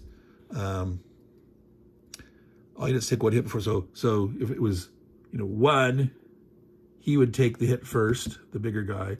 If it was 4, it'd be 1, 2, 3, 4. And remember, he dies after 2 hits. Tortoises die after 2. All the other Blight units are non-character units, have 4 hits, just like these guys. The characters are different. We mentioned those a little bit, and we'll go over those into more detail later. But we're going into all the different hypotheticals here of combat. So there's a few more things to talk about there. And we're mentioning special abilities. What are these sword striker special abilities? Now, we went in here and attacked here. Let's assume we didn't attack this guy. We didn't know that has the star, he's an ambusher. What if we decided to attack over here? Let's say we attacked this minion. We didn't get greedy. We didn't go after the treasure without scouting it first. Maybe we should have waited for our harasser to get up there. And our harasser, in its turn, he can elect to scout an adjacent territory. But that aside, coming back to that, let's assume we attacked here. Sword strikers have a special ability where after combat, if they are still next to a unit, they may elect to attack again. So it's called their assault ability. Now, I don't know how well you can read this. That's the green guy. See their assault? I should find the yellow guy's page. Well, actually, why do I have the green one? I should have the yellow one. I don't know. I grabbed the wrong board here. So anyway, assault special ability. If unit is not eliminated after melee combat, so it's still alive, wherever it's at, it may conduct another melee combat attack from its current area against an enemy unit. It can only be done once. You can't chain those together. So that means if they go to assault and they have to retreat, they could elect to assault again. If the enemy didn't retreat, they could elect to assault the same enemy again. All right? So if they came in here and they failed and they took a hit and they retreated out, depending on where they retreated to, he could then assault again. Okay? Or let's say they went in and he retreated to here. Well, he's still next to an enemy. He could assault. Okay? So as long as he's not eliminated after wherever he's at, after the combat, he may, it's optional, elect to assault again.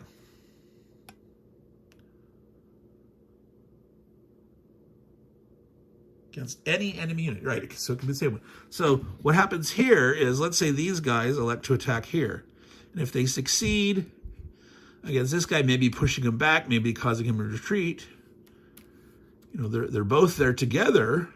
By piling up sword strikers, they can elect to melee, each of them, And, you could either split them up and say he's going to melee there, or you can say, let's stay together and either attack again. Now, they could not both attack here. Okay? Let's say they assault this guy here, and he's rolling a die 8, adding 1 for the forest, and they roll their 2 die 10. Okay? And let's say on average, say they roll a 12. Okay, 2 dice, average is 11, rolling 2 die 10. Say they roll a 12. And this guy here, he rolls his die 8 and he adds 1. And he rolled a 3, goes up to 4. 12 versus 4 is triple. There'd be 3 hits on this guy.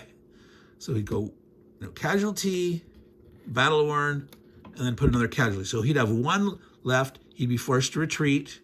And basically the retreat rules, which we'll cover in more detail in a minute. Let's say he retreated to here. Okay, so now it's their sword striker special ability. It's after the combat. They could elect to both attack here, or he could attack here and he could attack here.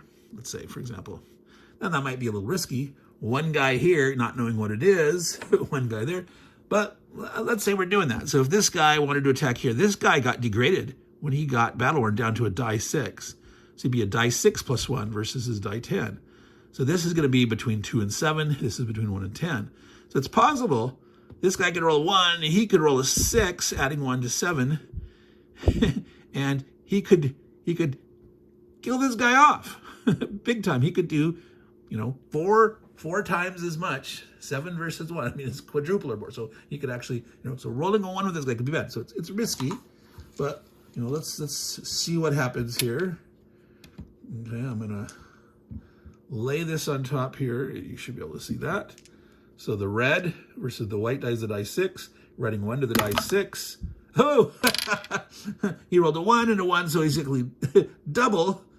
He got a 2 net 2. So this guy would take 2 hits. So that's why it's like, not too smart to attack one guy against one other guy when the defender has the defense. Even though this guy's rolling a die 10, he's rolling a die 6. On the average, the die 10 versus the die 6 plus 1 is still higher. You can do this problem with the dice. He could have gotten killed. Now, of course, he could have got lucky and wiped the guy out. In this case here, 2 plus 1 is a 3, a 7. That would have been double, but he only had 1 left. He would have died, all right? So you have to decide, you measure your risk. You have to make decisions sometimes when to sort of push your luck. When do you want to attack? The smart play here would have been both guys attack together. That's the smart play, hands down. Going with both guys, your odds of you winning and killing that guy are huge. It's still possible you could roll 2 1s and he could roll like a 5 or 6, have a 6 or 7, still have 3 times as many, and bam, cause 3 hits back. But that's very low. You'd have to roll low on your 2 dice. Okay. Now, if we did that, like we said, we did initially, and he attacked here again, it's the same thing. You're revealing this guy. Oh, he's not an ambusher. He doesn't have a star. He's only a die 6 guy. Bog does not add anything. He is still a tortoise with the hard shell, so it's a die 6 plus 1. So that's basically the same odds as this guy was, a die 6 plus 1. But again, I can only attack with 1 guy into the bog. So that's why bog, it's great shooting the guys, using the bowmen, the guys with the good strength, just pew, pew, pew, from range and just try to soften them up and weaken them. But let's go ahead and roll the die 10 versus the die 6. The die 6 is adding 1. Oh, yep, 6, net 6, 4, boom. So he's greater. He would take 1 hit. So I think you're getting the idea that attacking with a single unit by itself is very rarely a good idea, unless you're shooting range. I mean, range, there's no return fire in this. There's no automatic return. I mean, in the Blight's activation, if they draw a strike and the guy has a missile rating, he could shoot back, but your odds of that happening are actually kind of slim. So the only time that you probably want to attack one guy is the Iron Men in the plains. So I'm going to show you their special ability. We're sort of haphazardly getting to them. Mounted charge for an Iron Man. Now you can't, yeah, you can read that a little bit there. If he's attacking melee in the planes, you upgrade. So upgrading is 1 die better. Degrading is 1 die worse. So if you're a die 6 and you're upgrading, you become a die 8. If you're a die 6 and you degrade, you go down to a D3. Now, we don't have any D3, but a D3 is you roll a die, a 6-sided die, you have it running up. So it's be from 1 to 3 instead of from 1 to 6. So something that was a die 8, upgrading would go to die 10, downgrading would go to die 6. So the Iron Men are D12s. So how do you upgrade? You go to the die 20? No. You might think so. There is a die 20 in the game, but the die 20 is used for random events, and it's used for certain special cases where it tells you, use a die 20 for the combat roll. You don't ever upgrade to it. When you upgrade a die 12, you add a die 6. Yes. If you're a die 12, like an Iron Man, attacking in the planes, you get to roll a die 12 and a die 6. That's why these guys absolutely wouldn't mind going one-on-one in the planes against something like a minion horde or an ambusher or something. Now, there's some of those big dudes, the terror beast, the Fetid Knights, going up against a Farseer champion. Oh, we can't really see those from here. You know, the Farseer champions. Those guys are nasty. You probably might not want to go up to them one-on-one in the planes with Iron Man, but maybe you do, the chance to try to take them out. So in this case, an Iron Man attacking into here in the planes, rolling a die 12, upgrading because of his special ability. And so this guy would be rolling a die 8 or die 6. That's a die 8. So it's still possible to roll low on a die 6 plus a die 12. Not that unlikely, but possible. So again, since they're all using different dice, we can all roll this all at once. He rolled a 7 for the minion horde, no modifier. A 7 and a 4 is an 11. 11 is greater than 7. It's an automatic hit. It's not double, so it'd be 1 hit on this guy. And then he would have to retreat out, and he would take the field and stay in there. So that's the Iron Man. Now, the Iron Man does have a downside. His second piece of his special ability, if he's out there, is if attacking a bog, they are degraded. So they don't get to go in there and charge by themselves. Like here, if this guy was attacking the bog, he wouldn't get to use a die 12, he'd use a die 10 against the bog. Now, die 10 is still respectable. That was the same value of the sword striker. But as you saw, a die 10 against even a die 6 in the bog, if it's a tortoise, adding 1, you don't have that much of an advantage. And the swinginess of a single die is risky. So Iron Man could attack a bog, but, probably not worth the risk by itself. But in the plains, oh boy, do they love that. So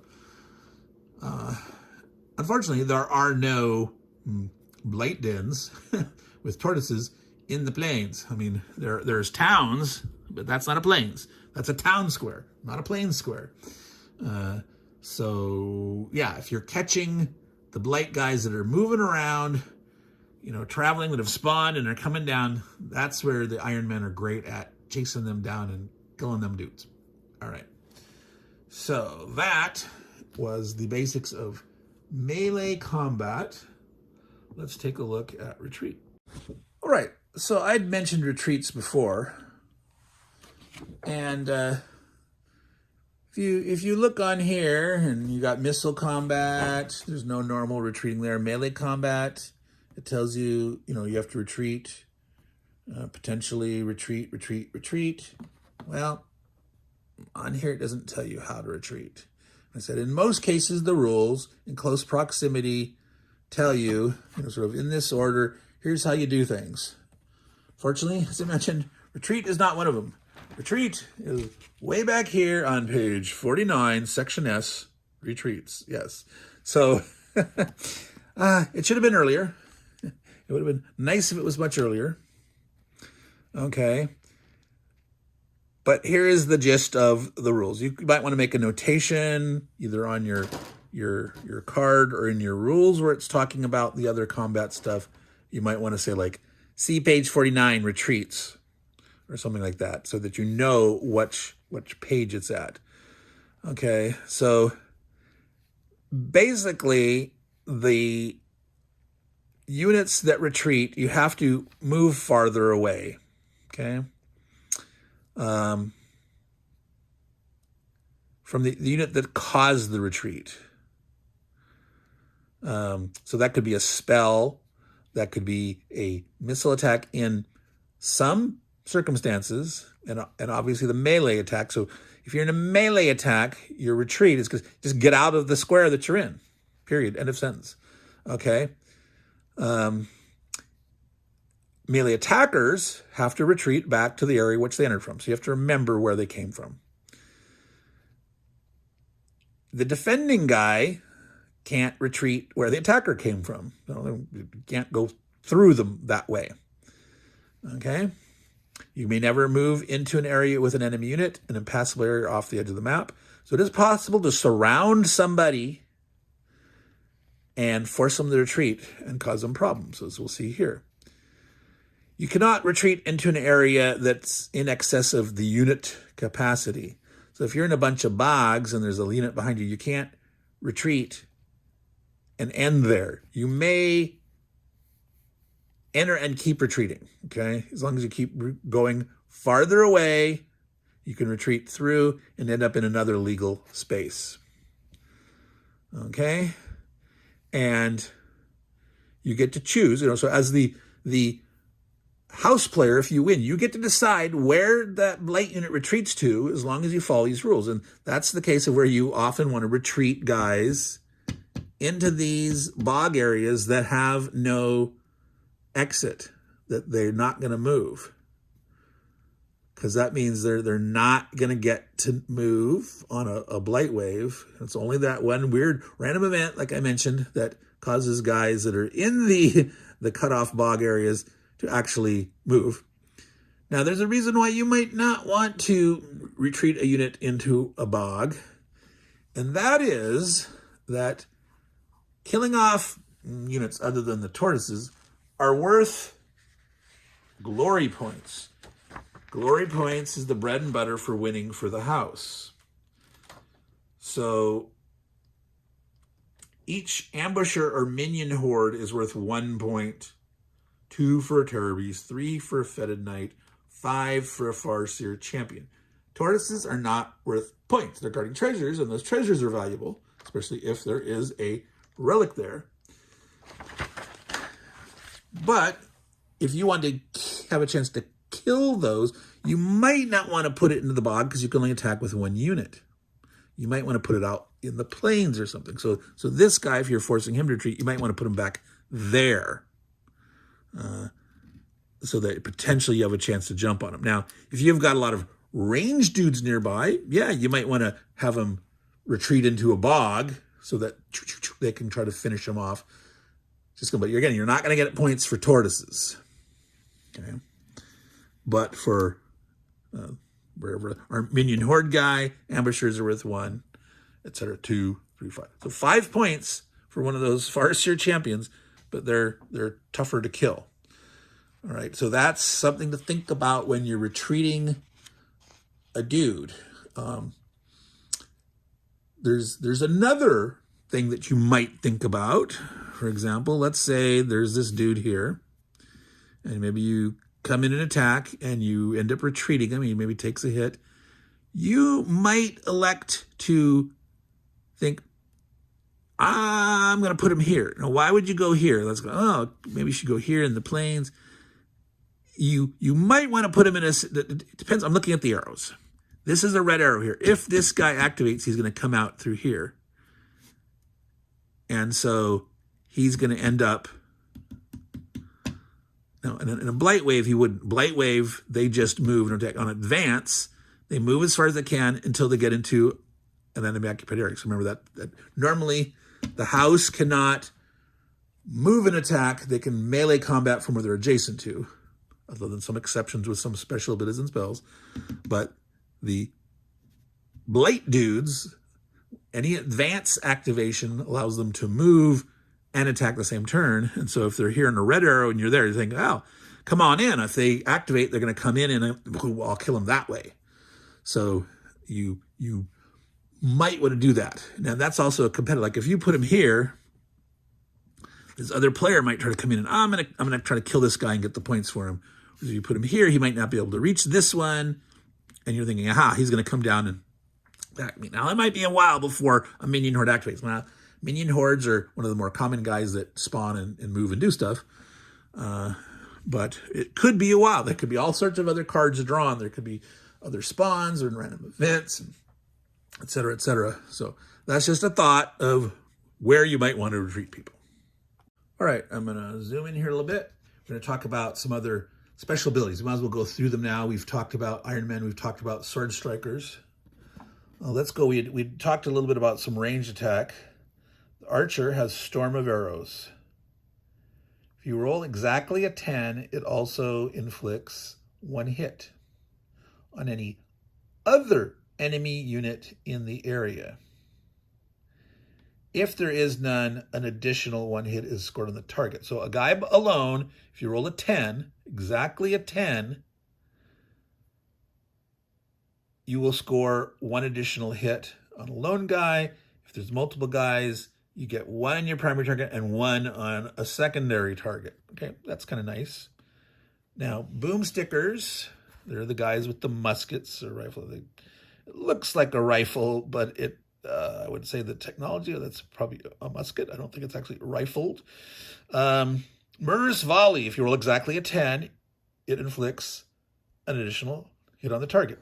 So this one, it's automatically on the same target. So this is more drilling down on a guy, killing 1 target. The archers sort of like spread their shots out. If you roll that critical hit on a 10, you will do, if it's the only target there, you're hurting them more. But if there's a horde of hordes, for example, you'll spread the damage out. Now, it says very clearly exactly a 10.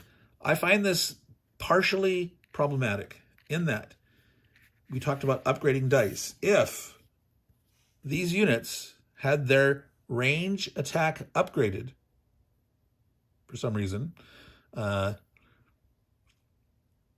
be rolling a die 12. It's harder to roll a 10 on a die 12 than it is on a die 10. It's a 1 in 10 chance on a die 10 of rolling a 10. It's a 1 in 12 chance of rolling a 10. Now, you could say, 10 or higher. That's the way I would rule it, but they did very explicitly say exactly a 10. So I am not sure why. Now maybe it might be the chance, I don't know.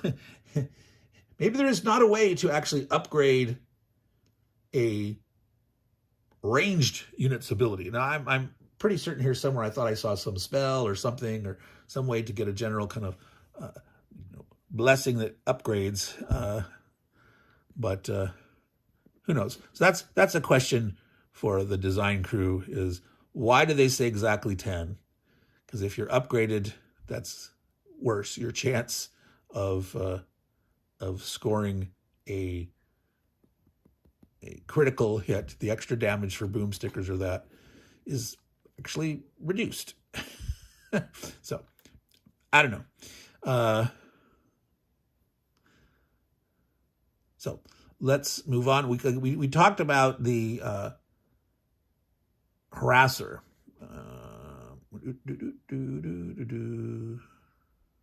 Here, the harasser who had scouting ability.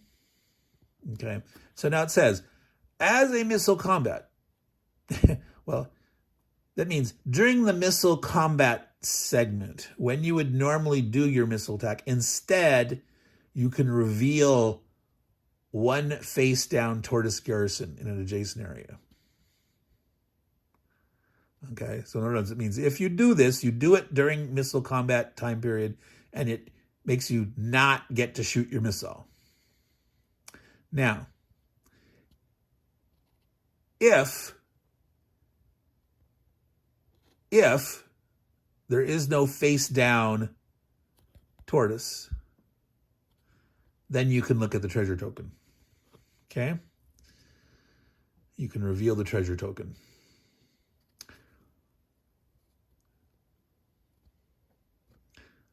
Forage. Now, that's as a regroup action. That means you can't have moved, you can't have missiled, you can't have scouted, you didn't melee, you get to the regroup phase, and you like to use your regroup action, you can collect a die 3 food or supplies. This is not both. I'm not really sure why it's not both, but whatever. I mean, maybe you're looking in a certain place for certain kind of supplies or foods. I don't know. If you're just scrounging the countryside for whatever you can find whatever you find. But basically, you have to say, I'm rolling for food or I'm rolling supplies. You roll die 3. Doesn't say you have to choose ahead of time. You just have to roll your die 3 and elect, do I want food or supplies? Okay. We'll get to talking about all the various values of these here. Okay. When we were mentioning the ranged guys, there's that rock thrower. And again, I don't know if you're having the same problem. This is kind of a small font on these cards. It would have been nicer if they were able to make them a little bit bigger. So the special of the rock thrower is called Death from Above. So if it's conducting its missile attack and the target unit reduces its area protection value by 1. So you say, oh, it's like it gets a +1 to hit. No, this is better. What? Why is it better to get -1 in the protection value than, well, if you're adding 1, the difference is 1, and if they subtract 1, the difference is 1. But when you calculate and you look for multiples, reducing their value by 1 is better. So reducing the area protection value of a guy in a bog that was a 3, this could reduce it to a 2. Rolling a die 12 for the rock thrower, and I'm pretty certain, yes, the rock throwers are die 12 with a 3 range. Yep, you can see that right there. They move slow. But die 12, shooting at that bog, reduced to a 2, you could, rolling a 6, or rolling a 12, it's a 6 times multiple. You only have to roll an 8 or better to get a 4 times multiple. Now, if you rolled an 8 against a 3 bog and added 1 9, you'd have 3 times as much.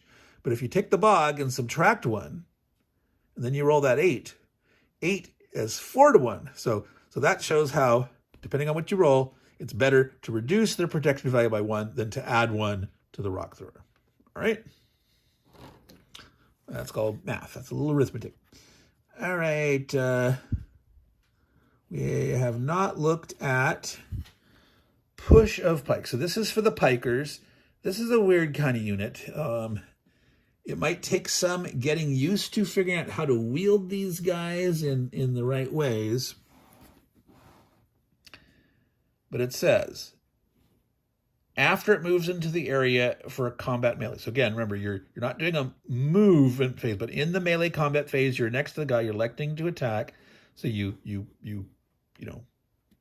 slide him into the area. Okay. Then the pike makes a bravery test. And it's made. You don't have to do this. Okay. If you pass the bravery test, you can push one of the defending units out into an adjacent legal area. Okay. So you're causing a retreat before combat. If they're surrounded, if they have no legal place to retreat to, you could cause them to kill a unit with this piker before the melee. So let's say they've got a stack of dudes and you've surrounded them and you're coming in. Like if you come in from all directions, they can't retreat where you came in from. So if you can pin them up against the edge of the wall or against the rivers, somewhere near a mountain, that potentially you could just go in with 2 or 3 units maybe where you've got them hemmed in a corner, And if you have a piker, if he makes his morale check, and he's only got a die 6, kind of wimpy. He has to roll 5 or 6. But again, this is where you could potentially use one of those mana blessings for a reroll. Remember we mentioned that? That's one thing you can do. There's also one we haven't mentioned yet. There's a thing called Liquid Courage. You may elect to spend a food to booze up your troops to upgrade their melee roll. So you could actually say, hey, I'm going to spend a food, give him a die 8, and then if he rolls a 5 or greater on a die 8, that makes it 50-50 instead of 1/3 chance on a die 6.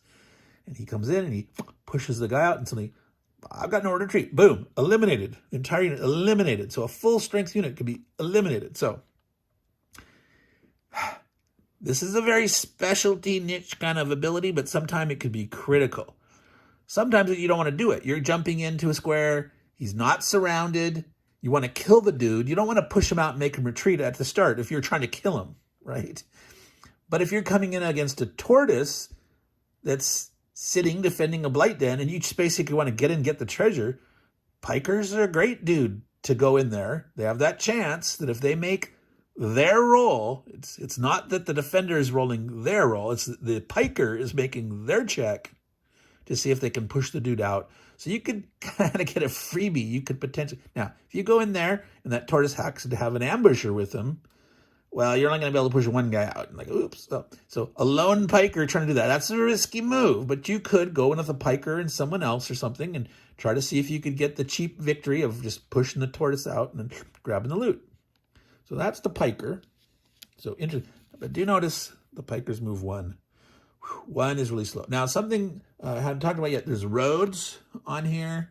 There's no roads coming from down here, but the roads circulate from here. If you are on a road square, you can get 1 free movement along the road, all right?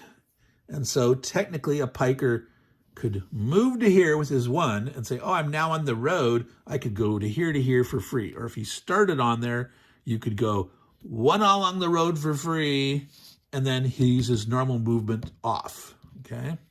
So as long as you're on a road, moving to a road, you get 1 of those per turn. It's not like saying paying half. If a Iron Man who has a 3, he can't say, I'm going to go 1, 2, 3, 4, 5, 6, getting an extra road move each time. No, he could go 1 free road movement and then 3 off, or say 1 free road movement, another road movement, and then 2 route, movements that way, etc. Now, do note, I don't think I mentioned there is no terrain cost for the different stuff. There's all 1 area, okay? It costs the same amount to move into bog as into woods, as into the rough hills.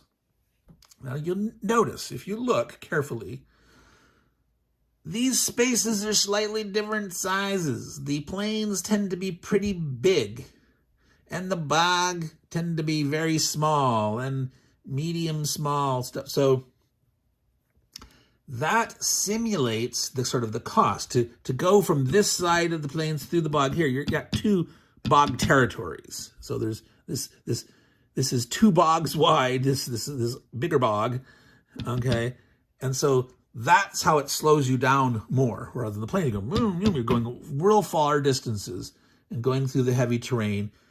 They're smaller, so sometimes it's faster to go around than to go through. You have to look and figure it out, and sometimes it's faster to go through, but sometimes it might be faster to go around.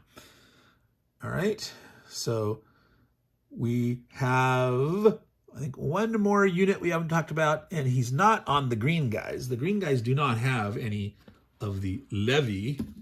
So we're going to look here on the yellow guy, and did I not? Okay, so here, I'm going to grab the magenta guy, because I did grab magenta dudes. Oh, yeah. All right. So levy. This is a weird one. It doesn't help you in combat. It helps you after combat if you die. So once a levy unit is eliminated, his mob special ability allows you to bring it back into the game for only 3 supplies. Normally, it takes 6 supplies to rebuild a unit from scratch, okay? And if I remember correctly, you can only do it during the night turns. This can be done as an activation for your commander. So wherever your commander is, he can do a regroup, you can spend 3 supplies, and you place the levy with him or adjacent to him or her. Okay, so you can bring back levies during a turn. You can bring them back multiple times. If they keep dying, as long as you have enough supplies, you can bring them back. So that means levies can be kind of suicidal. They're not great. They're a die 8, the die 6 morale. They do move 2, so at least they move faster than those darn pikers, and those boom stickers also only move 1. These do move 2. It's not super fast, but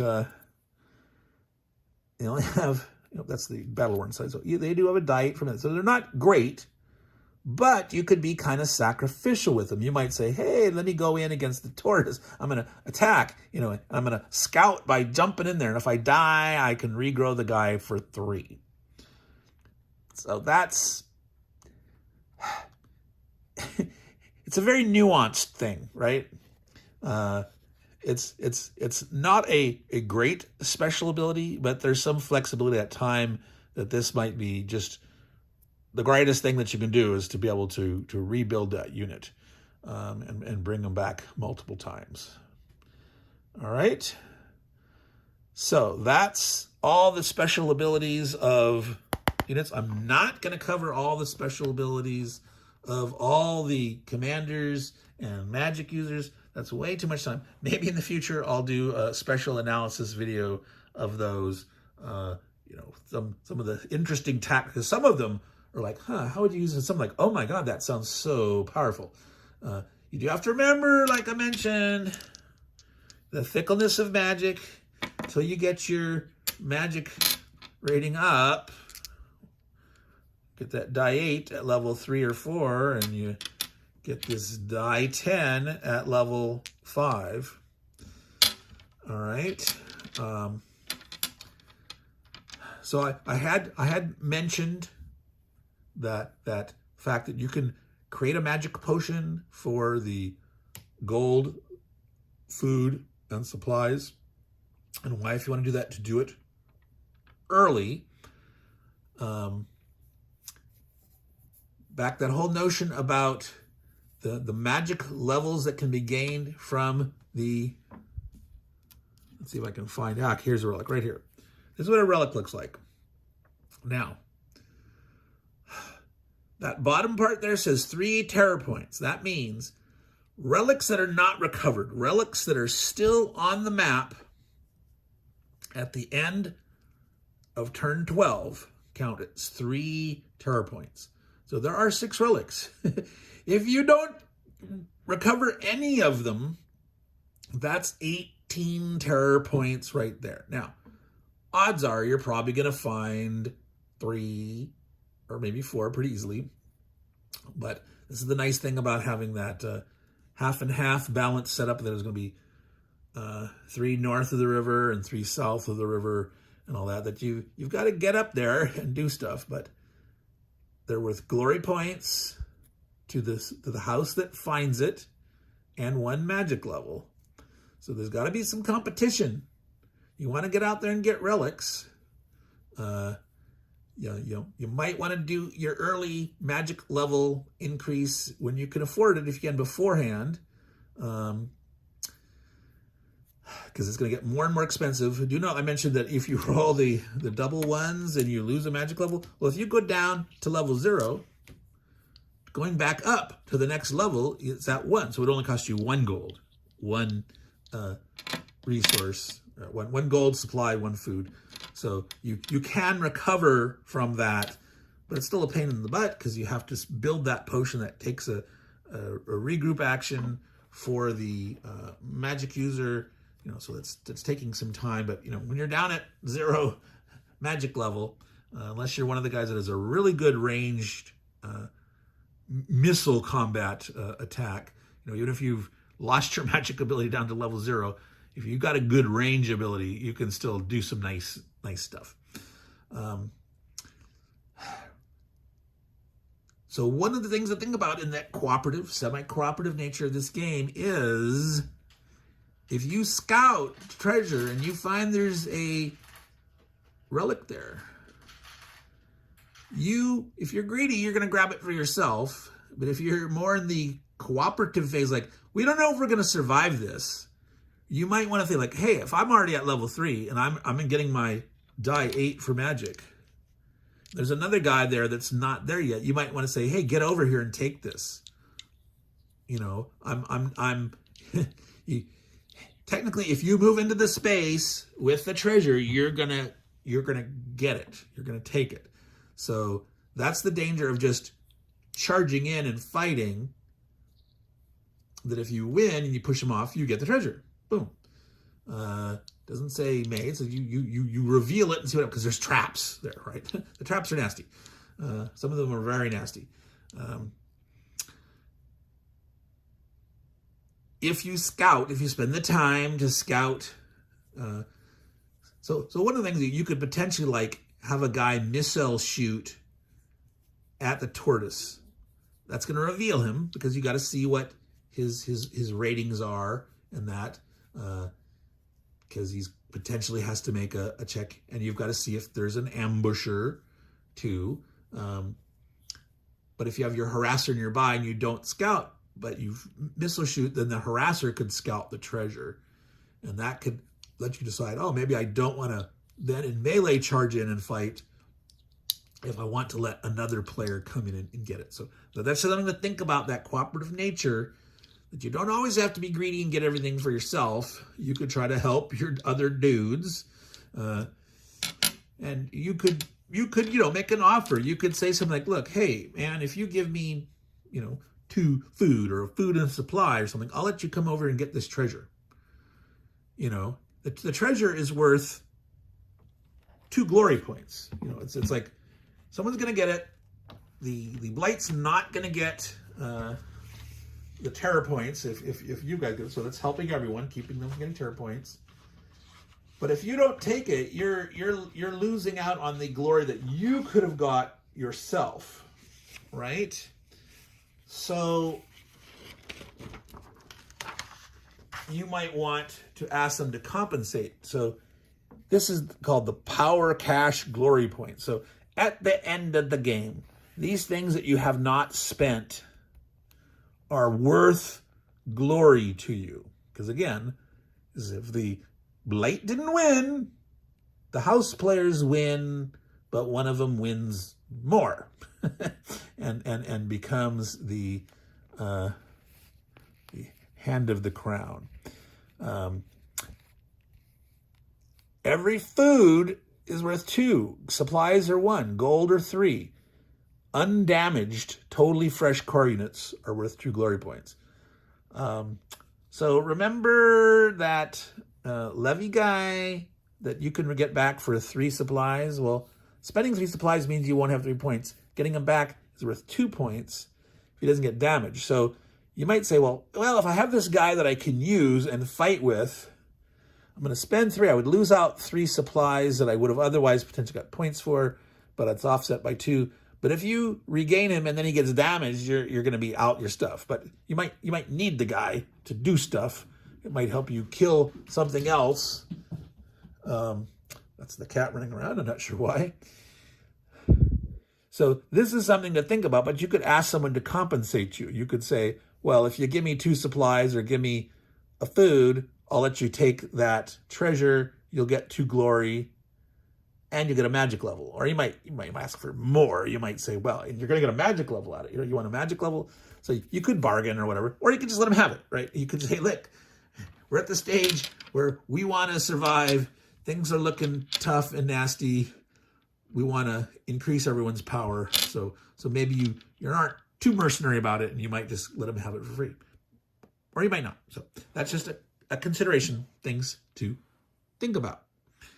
All right. Now we're going to talk about the difference between characters here. But before I do that, since we were talking about glory points and all that, and that's how the house players differentiate who is the winner. that blight has to not lose. So there's the 21 terror points, or the catastrophic loss. If any one house loses all its core units at any one moment, if they don't have their commander, they don't have their magic user, and all their core units are dead at one moment, game over, period.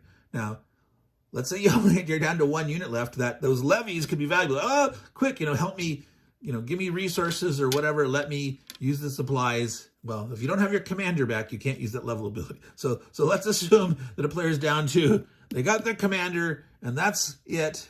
They might want to bring levies back to make sure that, because if I lose that commander, that's it. We've lost. The house is gone.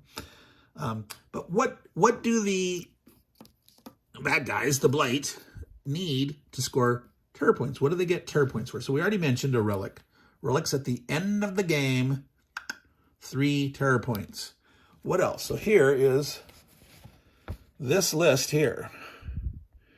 Okay, so as you see, there's the exiting points, dudes off the south end of the map, where they're out this bottom mountain pass area down here. So these lettered areas here, if they're on these spaces and they get another activation, they have exited and they score all those points. Okay.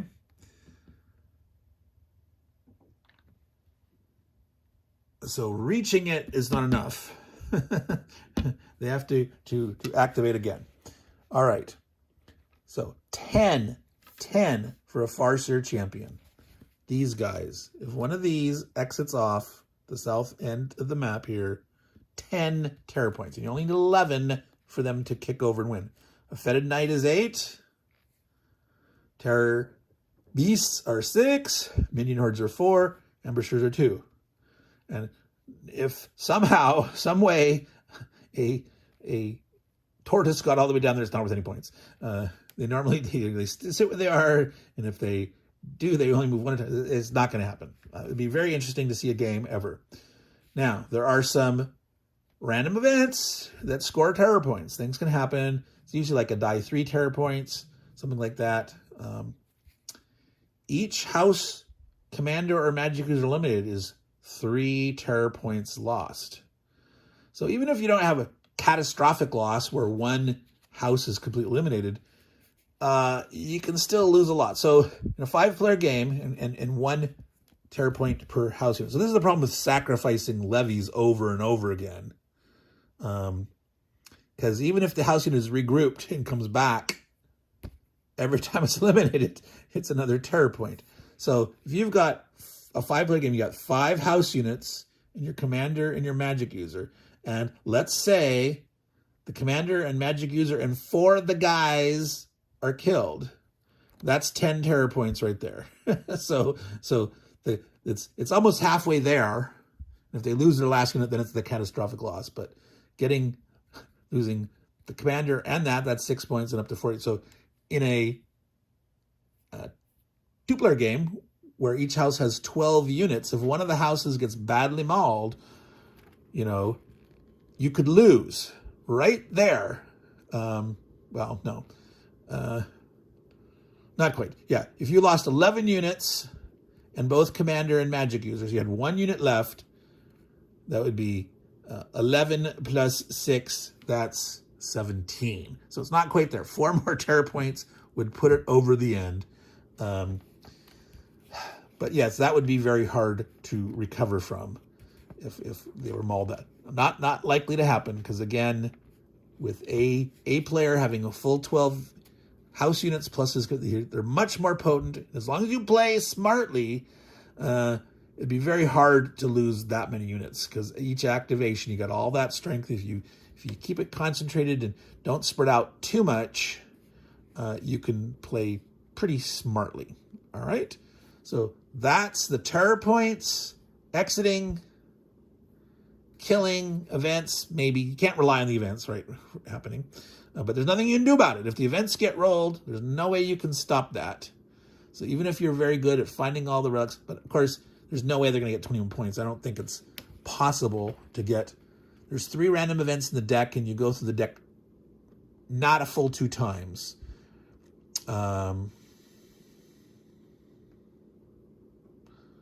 Almost. So you could get 6 random events. So at a die 3, if you rolled all the ones that had the die 3 terror, and you rolled a 5 or 6 on the die 3, getting 3 points, you could score maybe up to 18 points. I think there's one of those ones that gives terror points that can only happen once, but most of the events can happen more than once. But there's one that is only once. All right, so anyway, let's look at characters. What is different about these characters? So we're going to look at characters, as we mentioned. Commanders on the left-hand side, magicers on the right-hand side. They have the same kind of statistics that every other unit has. Farseer champions, same thing. However, they're on standees. Every standee character, there are units. Now, when things refer to units, that includes character standees and these kind of units. They might say a non-character unit, and they mean just these guys, or a house core unit, but these are also units.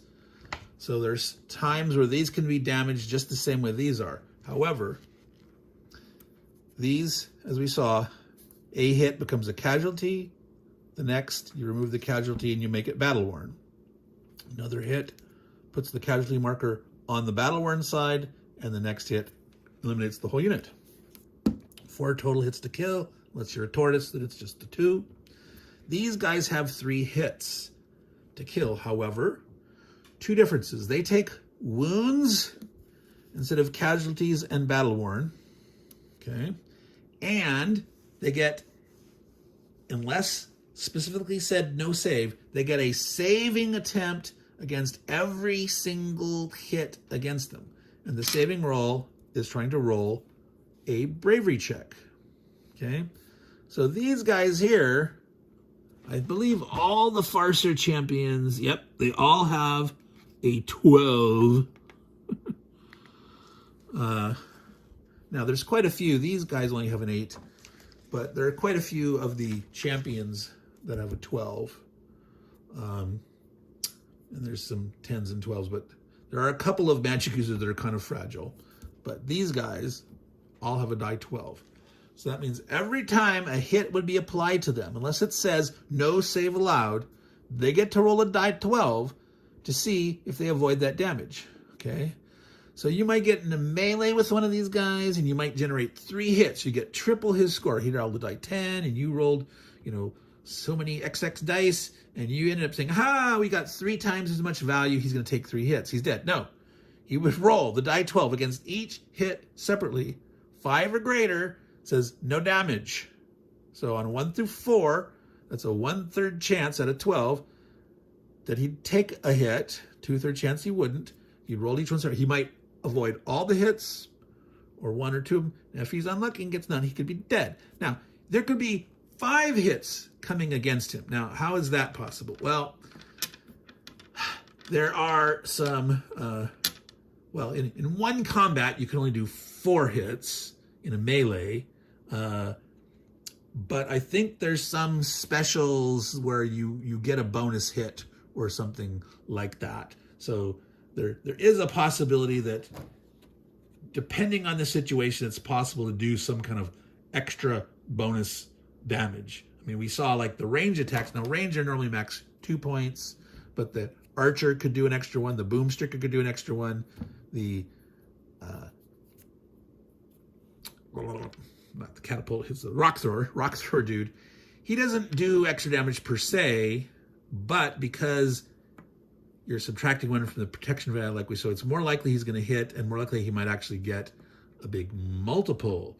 So you might get multiple extra hits because of that bog or ford or bridge being reduced down to a 2 and him rolling big, and you can get a big old multiple on there.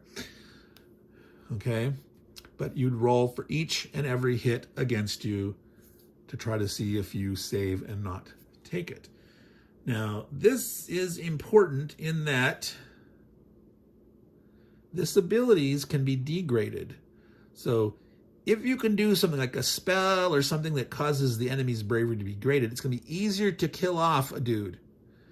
So, for example, when you're terrorized, whether it's against a core unit, a character unit, a farseer champion, when you're terrorized, all your attributes are degraded by 1, including your bravery.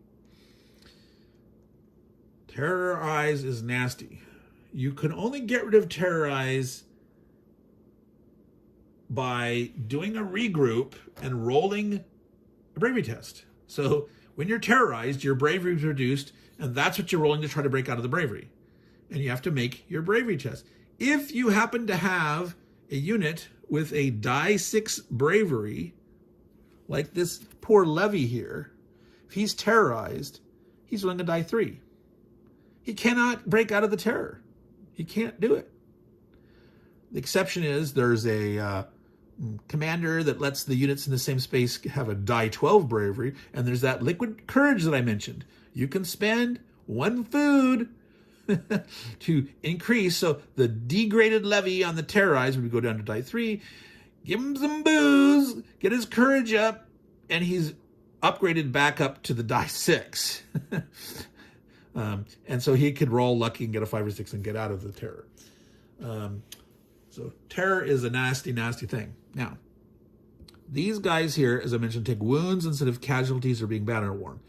The first hit that they get suffered against them is called a light wound. There's a marker over here that looks different from the casualties. It's here, lightly wounded. And on the flip side, it says heavy wound. Heavy wound, degraded. So first hit against a character, they are wounded, but it does not reduce their abilities at all. If they get 2 hits on them, heavily wounded, they are degraded. So that last hit, once they're degraded, again, all their abilities are down, so their bravery's down. They're less likely to make their saves and less likely to fight back well. So you get them on the edge. But it is possible to heal back those wounds, but it's much more difficult than the casualties on people. So like we saw here real quick, mana resurrection costing 3 mana blessings to remove 1 wound marker from a standee character. Okay, these characters, like so if they get to heavy wounded, to get them back to just light wounded, you're going to have to get 3 mana blessings. Now, good luck on that. If you roll bad on your magic dice, and you rolled horrible, and so that's why I was talking about that. It's so important to get your magic level up that you might want to spend early to try to do that, and then as you find relics, it goes up. And again, that's the more players you're playing with, the harder it is to get your magic rating up, because your share of the only 6 relics, in a 2-player game, or 2 houses, on average, you could potentially, you could get them all. You could be greedy, you could be fast and sly and be hitting all over and finding all the relics first, and you could get them all, which would be a waste because you can't go higher than 5. So if you don't lose anything, you only need to go up 4 times. But with 5 houses, it's very difficult to get the freebies because it's harder for you to get your big share of the relics. So you might need to pay more. Now, that is something to notice about certain special abilities that say no save. Those characters that have a special ability that says no save attempt, they are good at trying to assassinate and kill off these guys. So cooperatively, that might be one to roll. You might want to say, hey, dude, we need you to go after these guys. And maybe it's like, well, as they come down, you could go and hunt the Farseer champions, but also don't get too far north. Stay, because later if a Farseer spawns way down here. You roll snake eyes or boxcars or someone here, 2, 3, 11, 12. And most of the units have fought their way up there. These guys can relatively quickly, because most of these guys move 3 or 4, these first Germany, they can exit off the map. So you might want your character that has the ability that's really good at killing these guys, potentially to stay towards the south. Now, again, you might say, oh, I want to go get points, and these are worth a lot of points. You kill one of these guys, that's worth 5 glory points. So if the other players are cooperative and saying, hey, we want you to try to take out more of these guys, we're okay with you getting those glory points. But if maybe you're foregoing certain other things, but staying available to make sure that they don't exit off, that's 10 dare points if they get off. Okay, so that's something to think about, those special abilities that don't have a save. Then there's also, we talked about the tactics and retreating, about potentially surrounding somebody. If you cannot retreat, you can be eliminated completely, right? So you could be full strength, and if you can't retreat at least one space, and there's that rule about, if you can retreat and it's because a place is excess capacity of your side's units, you can retreat more hexes through it to get away. But if you're surrounded, if you're hemmed in the corner against the river over there or something, you might not be able to retreat at all. And that's one way that you can kill off these guys, is just generate, you win a fight, you generate hits against them where you're not taking anything. They're going to have to retreat. Even if they make their saves, and if they're completely surrounded and stuck, they're going to die. So look for those opportunities to potentially, some of these guys are very hard to kill straight up melee. Some of their special abilities, like this Medusa and stuff, there's poisons and dragging and doing stuff and just bonus pain, or one guy terrorizes you, all sorts of nasty stuff.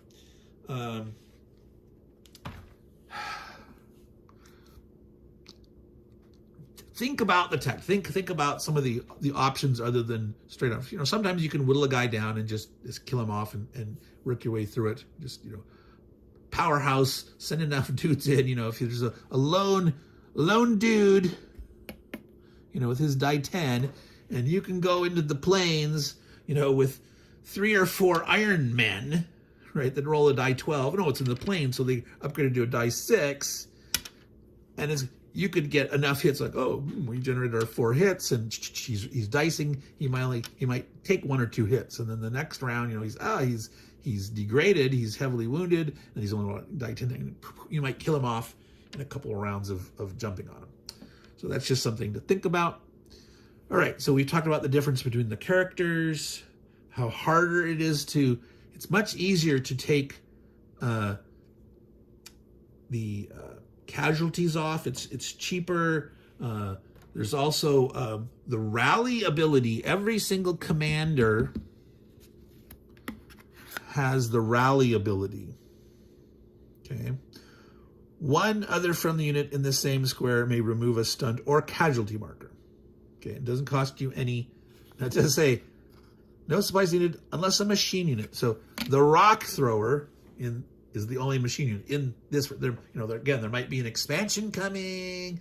Maybe the Brown Blight, the Silver Blight, whatever. Maybe they've got gnome characters with some kind of mechanical, clockwork kind of fighting machine that might be a machine. And machines cost like 3 supplies to cure a casualty point, where normal units, if you rest, it costs like 1 supply. But the commander's rally ability, it's free unless it's the machine. So you have to remember, though, first hit, you casualty, second hit, battle worn. You cannot recover from battle worn. You can't go back to here. There may be a spell somewhere, or there may be, I can't remember if there was some. If you're down to battle worn, that's it. You're stuck there.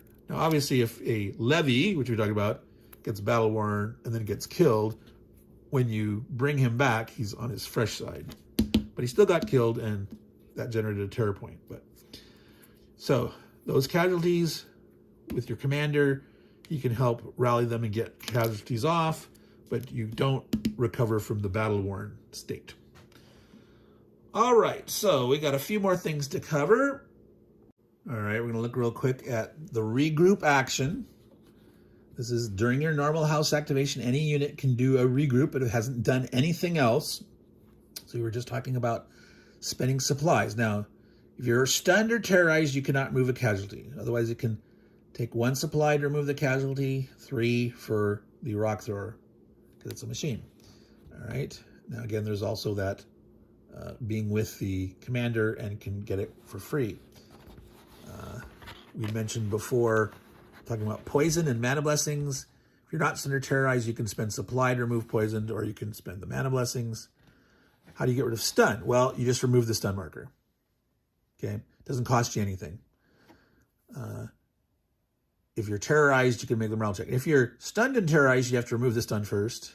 And then you can later try to unterrorize yourself. Because if you're stunned, house units cannot take an activation. Well, other than regroup, but they're stunned, so you'd have to do that first. Okay, Blight units can still do things while they're stunned, but their movement allowance is down by 1. And stunned units are degraded. So the stunned Blight unit that's moving but has 1 less movement allowance also has degraded rating. So he would attack worse, or if you attacked him, he's worse.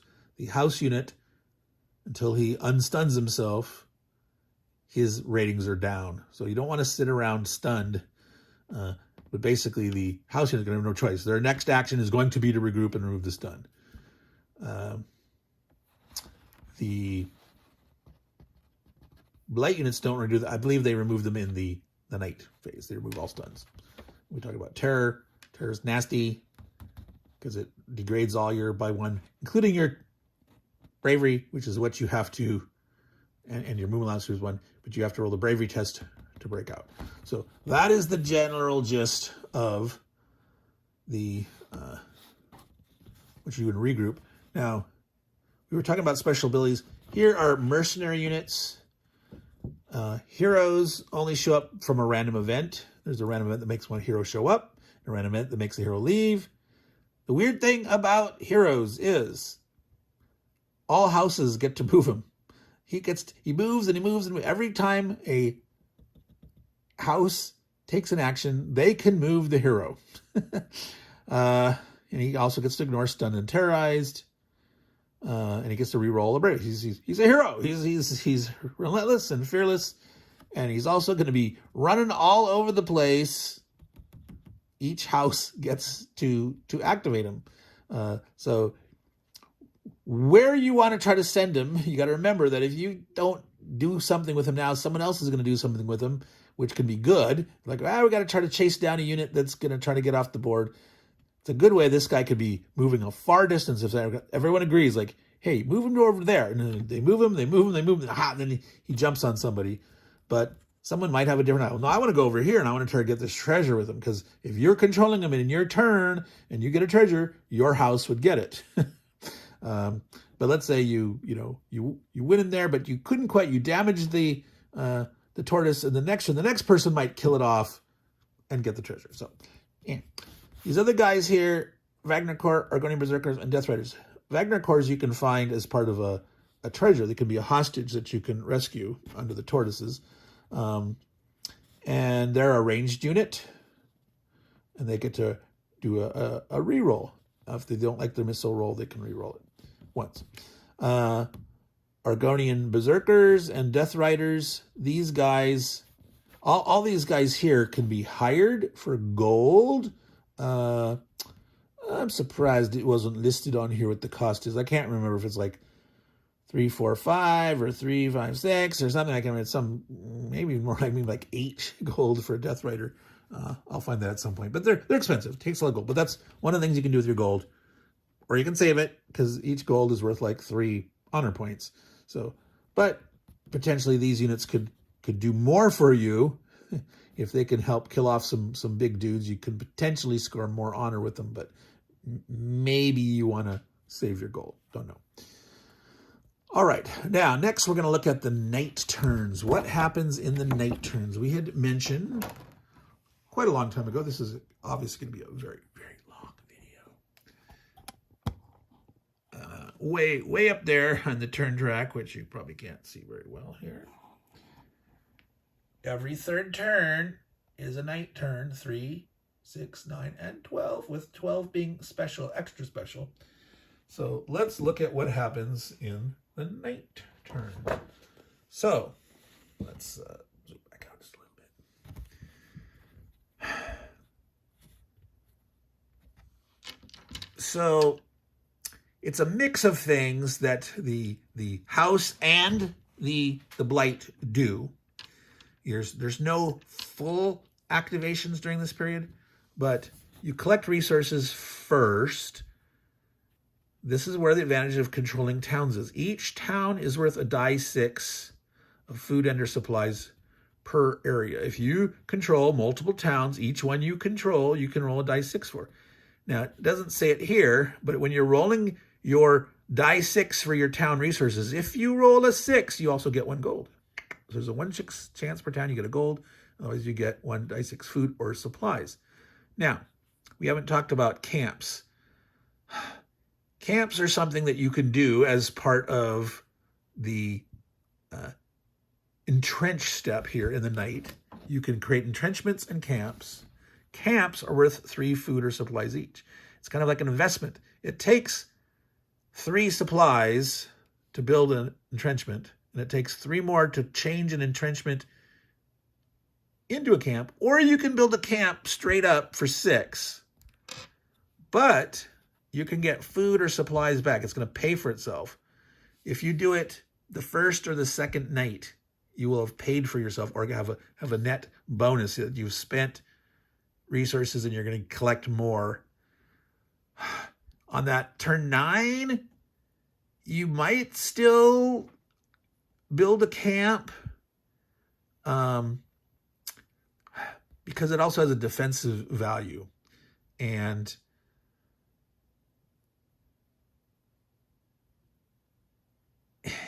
it's not quite as worth it, but there might be there's this big attack that happens in the last turn, and maybe you need that extra defense because you want to like not get a bunch of units wiped out or damaged. Because if you remember, for every core unit killed, it's 1 terror. For every magic user or commander killed, it's 3 terror.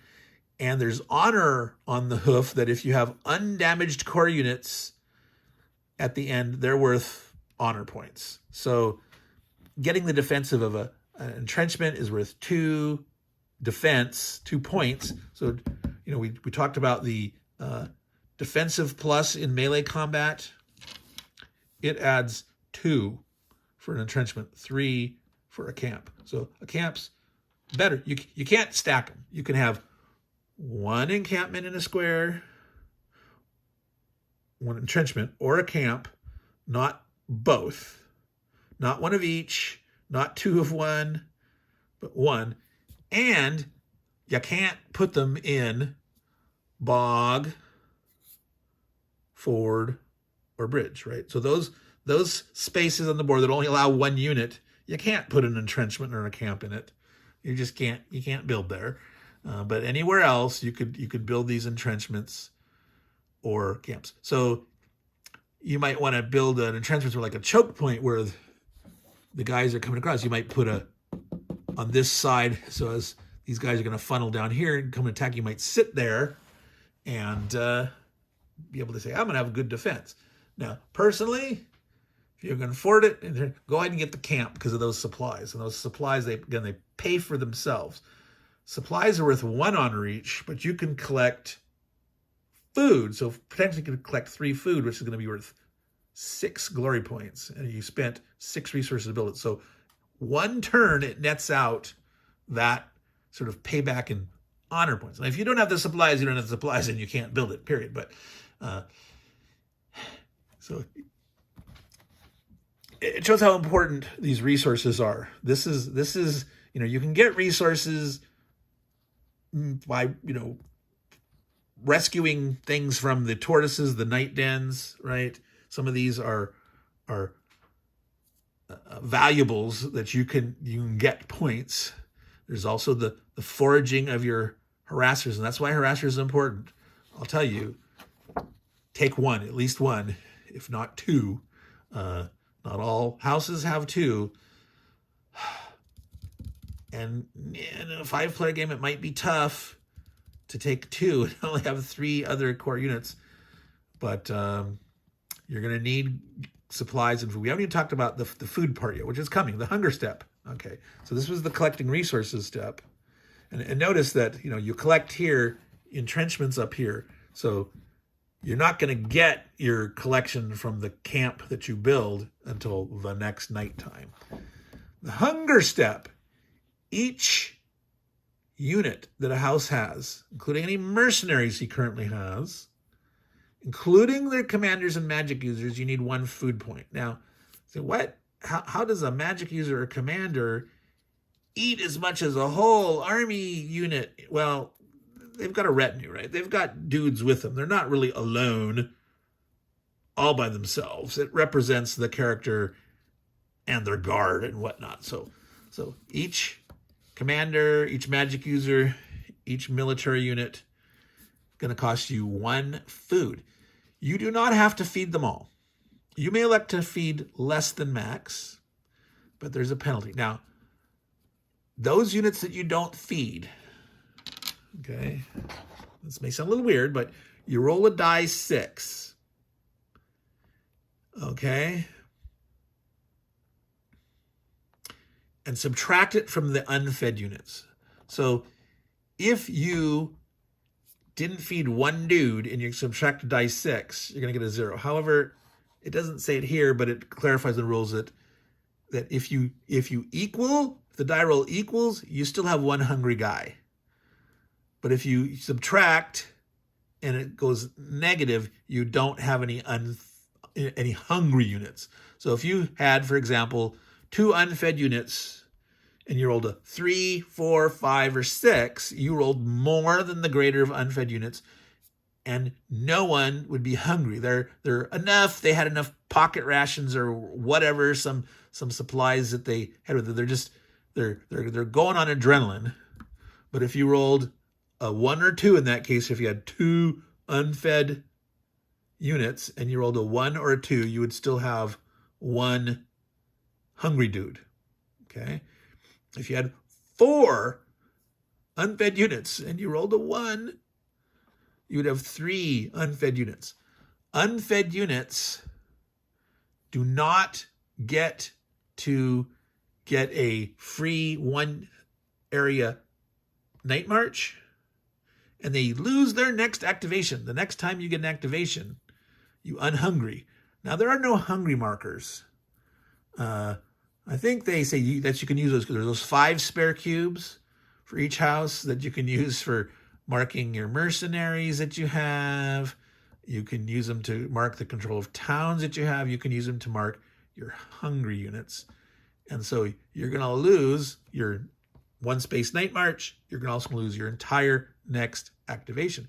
In a 5-player game, that means it's an entire turn. That very first day after the night turn, if you've got hungry units, those guys don't get to go at all. In a 2 or 3-player game, or say a 2-player game, for example, where each house is going to have 2 or 3 activations, if you have some units that are hungry, they're only going to lose 1 of those activations out of that next day. So it's not as bad. The Hunger Games are much tougher when you have more players. Now, you have less units to feed, right? You have less, but you start with less resources, but potentially with a harasser who's foraging, you could potentially feed them okay. But you've only got 1 activation. 5 players, you've got 1 activation per day. If you just sit there and foraging, you just get your die 6 roll of food.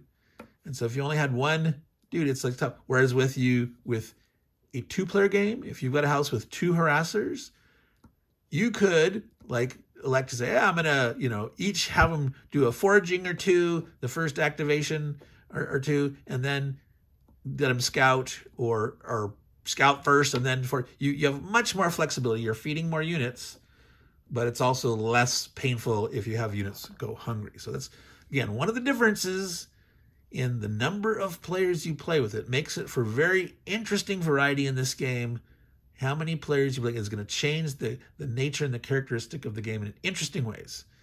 All right, so going on, after the hunger step, there's the poisoning step. So if you are poisoned and you have not removed it, this is when you take damage from the poison. It's 1 per night. So if you get poisoned early on in the game, you could potentially die from being poisoned. So you have some opportunity to remove that poison. Again, it costs supplies, or you can use the mana blessings and all that stuff.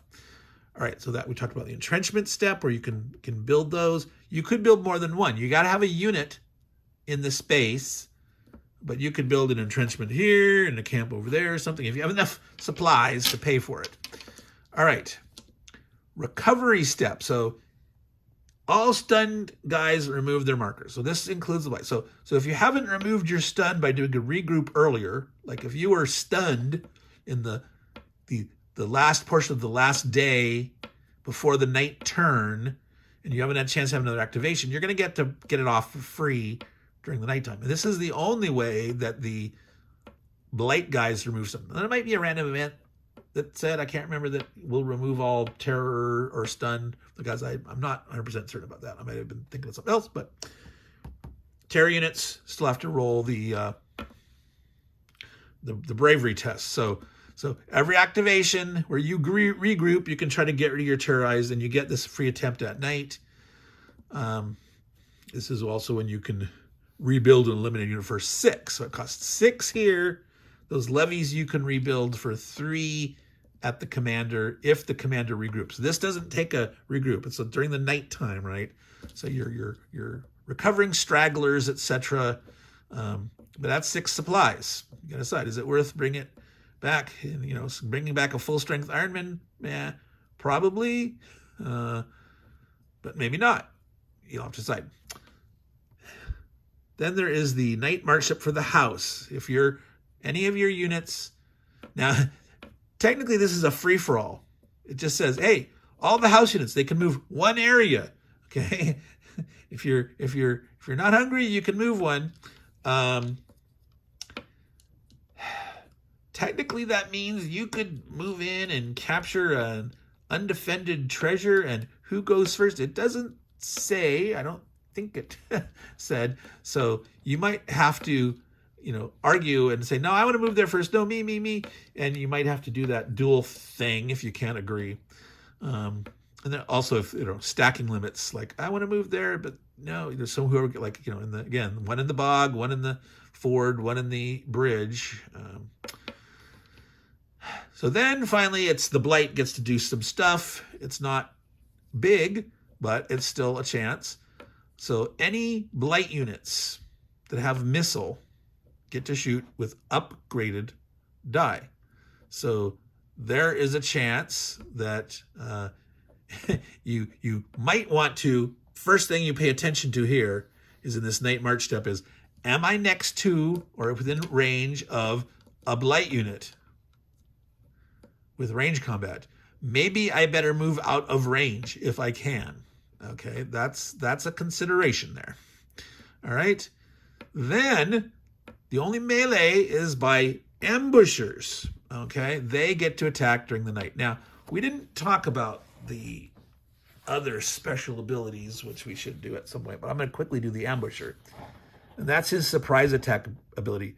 When he melee attacks by himself, so in the night, he would always be by himself. In a normal kind of advanced situation, he would normally be by himself unless he's moving with a Farseer champion. If he's going by himself, though, and he goes into melee combat and there's multiple defenders, he only attacks 1. He attacks the guy with the lowest movement allowance. Okay. Then even if he wins, he retreats. He sneaks back to where he came from. He doesn't stay there. He doesn't, even if he pushes out the defend, like if there's only 1 guy there, he's going to attack him. And he's going to go back home where he started.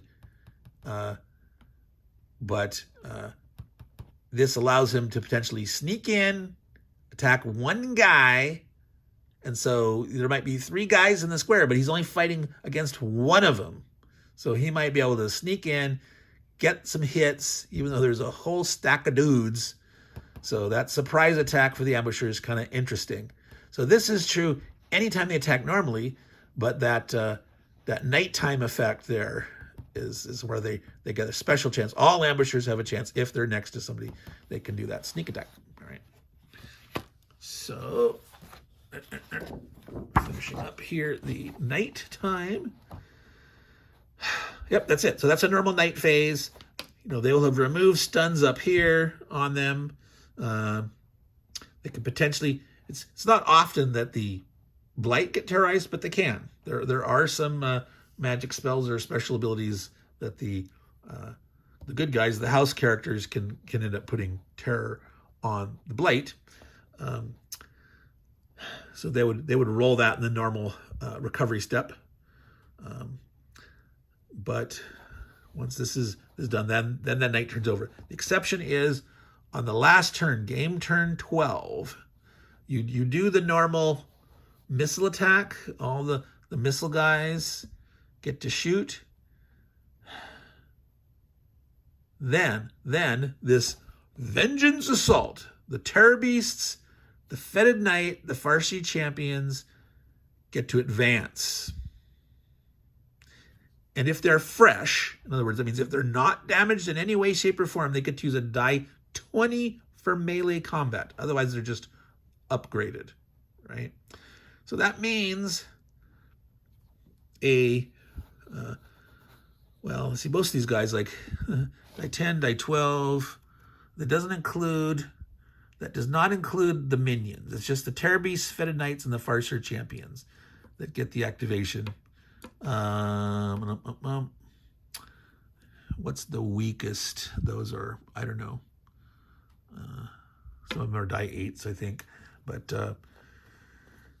potentially they're going to attack big options here. They advance and eventually potentially advance into melee, and they all get to do that, and potentially you can take some big damage there on that last turn, potentially losing more units, causing more terror, and if you manage to weather that assault and they didn't get enough terror to win, if you're in the brunt of that, you may have had enough units damaged that you're not going to get the bonus glory for having your fresh core units at the end. So that's something to think and look about. Now, if you want a tougher game, if it's like, we want more of a challenge, include also the Blight. Like normally it says you don't do the sneak attack. It says you do the missile attack and then you do this vengeance assault, which only includes the Terror Beasts, Fetid Knights, and Farser champions. All right. If you want it, it's tough. Say, well, also do the ambushers and what the heck, throw in the minions too, the minion hordes. So if you want it as potent and nasty and dangerous as possible, there you go. That's an optional rule. All right, so we're gonna look at some more of these special abilities here. But before we do that, I had mentioned the mercenaries and hiring mercenaries. So I've got the price here. You can hire a mercenary, a Vagnar Corps for 4 gold, Argonian Berserker for 6, and Death Riders of Old Mon is their full name, 8 gold. That's pretty expensive. And you start those either down in a mountain pass area that the start here, the A through E, or where any of the units of the hiring house are. So you have to either put them alone down here, along here, where are we? This is the starting area, or with one of your other units. Okay. Something else I haven't mentioned is anytime something costs food or resources, you can substitute and pay a gold instead. It's kind of like the wild card, the wild resource. So if you don't have enough Now, the exception to that is creating the magic potion. The magic potion already requires some gold. So magic potion, you just spend, 1 gold, 1 food, 1 supply per the magic level you're going to. So if you're going from 2 to 3, you need 3 gold, 3 food, and 3 supplies. And you cannot pay more gold to substitute for the food and the supplies if you're short. Anything else, like paying for resurrecting a unit, removing a casualty, building a camp or a entrenchment, you could substitute the gold. Now, you don't normally want to do that because remember, gold is worth more at the end. The power cash glory rule there, where each gold is worth like 3 mints in 1, right? If you're old, you'll know the double mint, 2 mints in 1 thing. But obviously, I'm too old, and you don't care about those commercials. But I'm looking here to make sure that I've got that chart. Yes. So 3 glory points per gold at the end that you haven't spent. 2 for food, 1 for supplies. So substituting a gold for supply, you can do it, but you're burning glory points, right?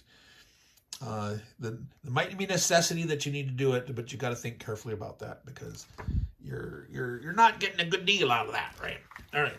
So that's something though to remember, that the gold is the wild card in all cases. You can spend it into food or supplies, except for creating a magic potion. All right. So let's look at some of these other special here. So we already covered the tortoise in its hard shell. Snapping jaws is in melee if you tie. Normally when you tie in melee combat, each side takes 1 damage, where the snapping jaws of the tortoise causes the attacker to do 2 hits. Now, he is never the initiator of melee combat. Tortoise is never melee combat on attack. They're always defending there. So his snapping jaws saying the attacker suffer 2. That's where if you come in and attack him and you tie your melee combat result, you will take 2 damage, he will take 1. We've already covered Ambusher's surprise attack. Minion hordes. This is a very interesting one. Swarming counterattack. All right. So if you attack a minion horde, so when they're on defense in melee only, not ranged, and not when they're attacking, but you attack a minion horde and you don't put a hit on him, he gets to roll a bravery test, and if he succeeds, one of your attack units, the one with the lowest movement allowance, takes a hit. So it's retribution. It's a swarming counterattack. It's like, you attacked, you messed up, you didn't damage him. You're going to take an extra damage if he breaks his bravery check. All right. Terror beasts. They have 2 specials. These guys are nasty. Infectious bite. So if they deal 1 or more hits in melee combat, whether they're attacking or defending, the house unit that suffers that hit, or house units, well, nope. Any 1 house unit. That's interesting. So if he does more than 2 hits, you spread the hits out, only 1 house unit gets poisoned. Okay. It's the one with the lowest bravery rating. All right. Terrorizing Screech. All right. This is melee combat again. The unit with the lowest bravery has to roll a bravery test before combat. If it fails, it retreats before combat. Okay. So, and gets terrorized. So he can make a unit. Now, if there's only 1 guy in there and he comes into attack and they fail their check, they're going to retreat and be terrorized. But he doesn't take any damage. He's going to retreat, but you're terrorized. And remember, terrorized, all your abilities are degraded by 1. So in the future, you're in trouble because if a target is already terrorized and this terrorizing screech applies to them, they're fully eliminated no matter how many strength they have. If you are terrorized and his terrorizing screech affects you and you miss your roll, and remember your degraded bravery, completely gone. They are truly terror beasts. Okay, Fetid Knights, overkill. So if they roll big. If their side wins and is putting 2 or more damage on the enemy, they get to do an additional one. So this is a case where you could potentially generate 5 damage, where if their side wins quadruple, your side's going to take 4 damage, and they get to add an extra one. Bam, 5 damage. All right, the Farseers, we've seen them here with their different ratings. On average, they're all pretty good. They all have D12 bravery, which again, remember bravery for these standy characters. Oh, you can't see it over there. Let's turn it this way a little better. All right. So they all have pretty decent ratings. They all have some form of ranged combat, ranging from a die 8, die 10. Let's see, die 12, die 10, die 12, die 10. So all pretty good melee, but they have special abilities. So 2 of them, they all have 2. The 2 of them are healers. So these 2 guys here, the healing ability is all of their blight units that start an activation phase in the same area with this unit. Okay. Will remove casualty. So again, that first hit that's a casualty would be removed. Now, so these guys here that take a casualty, then are battle worn. If they're battle worn with no casualty, you don't unbattle worn. But if you are this side with a casualty or battle worn side with a casualty, if they start an activation in the same area. Now, technically, that's any activation. If they're there, they're going to remove the casualty. So they don't have to advance. The Farseer, the guy doesn't have to advance. Technically, just being in a blight activation turn, their activation, if you've got a unit in the same place as these 2 Farseers with the healer ability, what's that?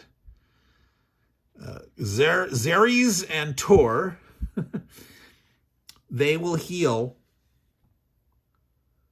all others, all other blight units. So if they're stacked with multiple blight units and each has some casualties, they potentially healing them all. All right. So what is Xeres' others? Wave attack. If he wins a melee combat, he will keep conducting melee attacks. This is similar to the Sword Striker. However, the Sword Striker can get 1 extra melee attack. If he didn't get eliminated, he can do 1 melee attack, and then that's it. This guy can keep going. He can chain them. All right?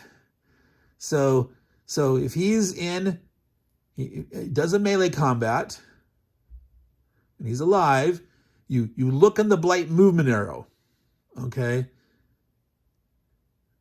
All right, each subsequent attack is made against an adjacent area along the Blight arrow. So he won't go off path, but if there's a guy down there, so you don't want to be in the way, a long chain of guys in the way of Xeres, because if he gets lucky and he keeps, boom, he can hit you, and he can hit you, and he can hit you. He'll keep going until he dies, right? Or you're smart enough when you take damage to retreat, not along the path of the arrow.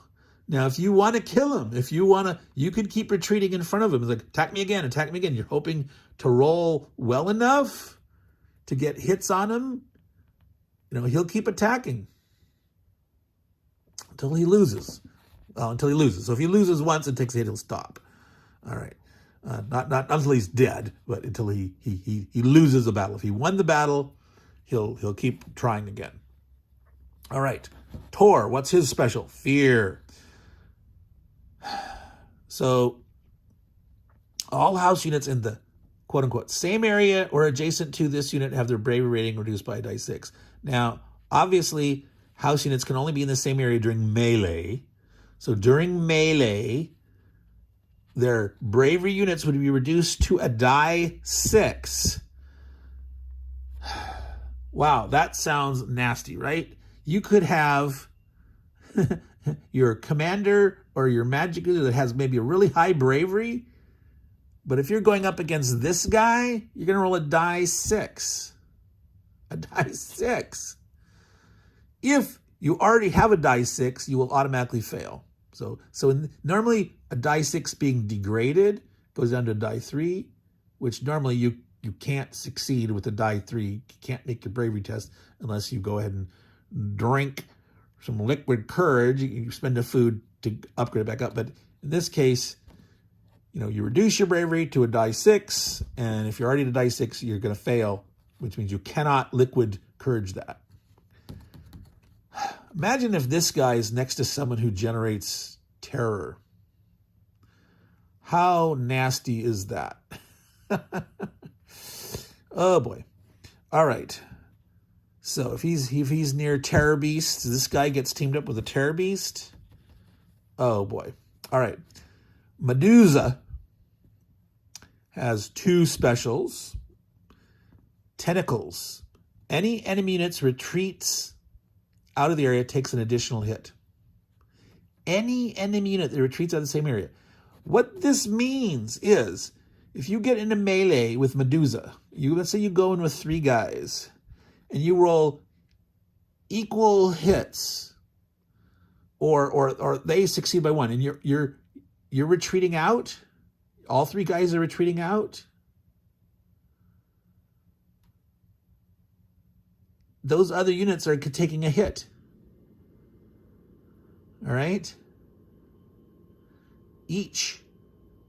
Any enemy unit that retreats out of this area will take an additional hit. So the way I interpret that is like, well, you took none, but you're going to take an additional. You're going to take 1. If you already took 1, you're going to take 1 more, etc. Now, you could interpret that to say, well, if you took damage and you retreat, you take 1 additional. Maybe I should get clarification, but I interpreted it to mean if you're retreating from Medusa, you are going to take damage. Okay? Horrific wounds. If this side inflicts 2 or more hits on the enemy during melee combat, all those enemy units taking at least 1 hit are poisoned as well. Wow. Okay? So if you generate 2 or more, now I'm going to assume in the melee combat portion, if you generate 2 or more, you're going to do the poison effect. If you just do 1 and you cause them to retreat and they're going to take additional damage from the tentacles, that doesn't count for also getting poisoned. Okay? But if you generate 2 hits, you will poison them. And because they're going to be retreating, if you did 2 hits, they're going to have to retreat. Boom, they're going to take another hit. Wow. Vulcan. He has 2 abilities. Fireball. So he has a missile attack rating, like all the dudes. It happens to be a die 10 with a 2 range. Okay. But he affects each targeted unit in the target area. You roll the die once and apply it to all the units in the area. So in other words, if you got 2 defenders in the planes, your plane's missile combat area protection value is a 4. And he rolls his die 10. And if he rolls a 5, 6, 7, that's exceeding the value. You're going to take 1 hit. All the defenders will take 1 hit. And if you roll that 8, 9, or 10, so that it's twice as much as the 4 per value, each guy is going to take 2 damage. All right. If you equal it, normally that's like you have to make a bravery test. It would affect all the guys. Each guy would individually make a bravery test, but you only roll this die once. So it's like all or nothing. If you miss, they're all missed. If you roll really high and you get double, they're all, boom, getting hit by double damage hits. So Fireball, don't clump up too much when you're near this dude. All right. Demonic Haze. Enemy units that attack this unit with missile combat have their missile rating reduced to a die 6. If you have start with a die 6, you can attack. So, wow. So that means rock throwers that are a die 12. Boomsticks and the archers that are a die 10. They roll a die 6 instead, right? So your chance of getting a hit are much less. And good old Vulcan, still gets his chance. If he does get a hit, he rolls his die 12 to avoid the hits with the bravery. So this guy is strong against missile. He's got good defense against missile. No, he's only got a die 10 for melee. So the thing is, you want to team up and jump on him and beat him up in melee. But if you don't succeed in killing him off and you're all clogged up and he gets his turn to go boom and blast at you, he's hitting all those units. So careful as you approach this guy. So that's all their special abilities. Like I said, I'm not going to cover right now all the magic user and commander special abilities because there's so many different permutations and combinations. If you're playing with 5 players, a 5-player game, you will have all those commanders and magic users in play, but the mix of who has what is a little different, so those combinations are there. But if you've got, just 2, you're playing solitaire or 2-player, you've each just got 1 magic user, 1 commander, and so there's out of the 5, you only have 2 in play, so there's all sorts of different permutations and combinations. If you're playing solitaire, that, trying different things over time, what mix you like. Now,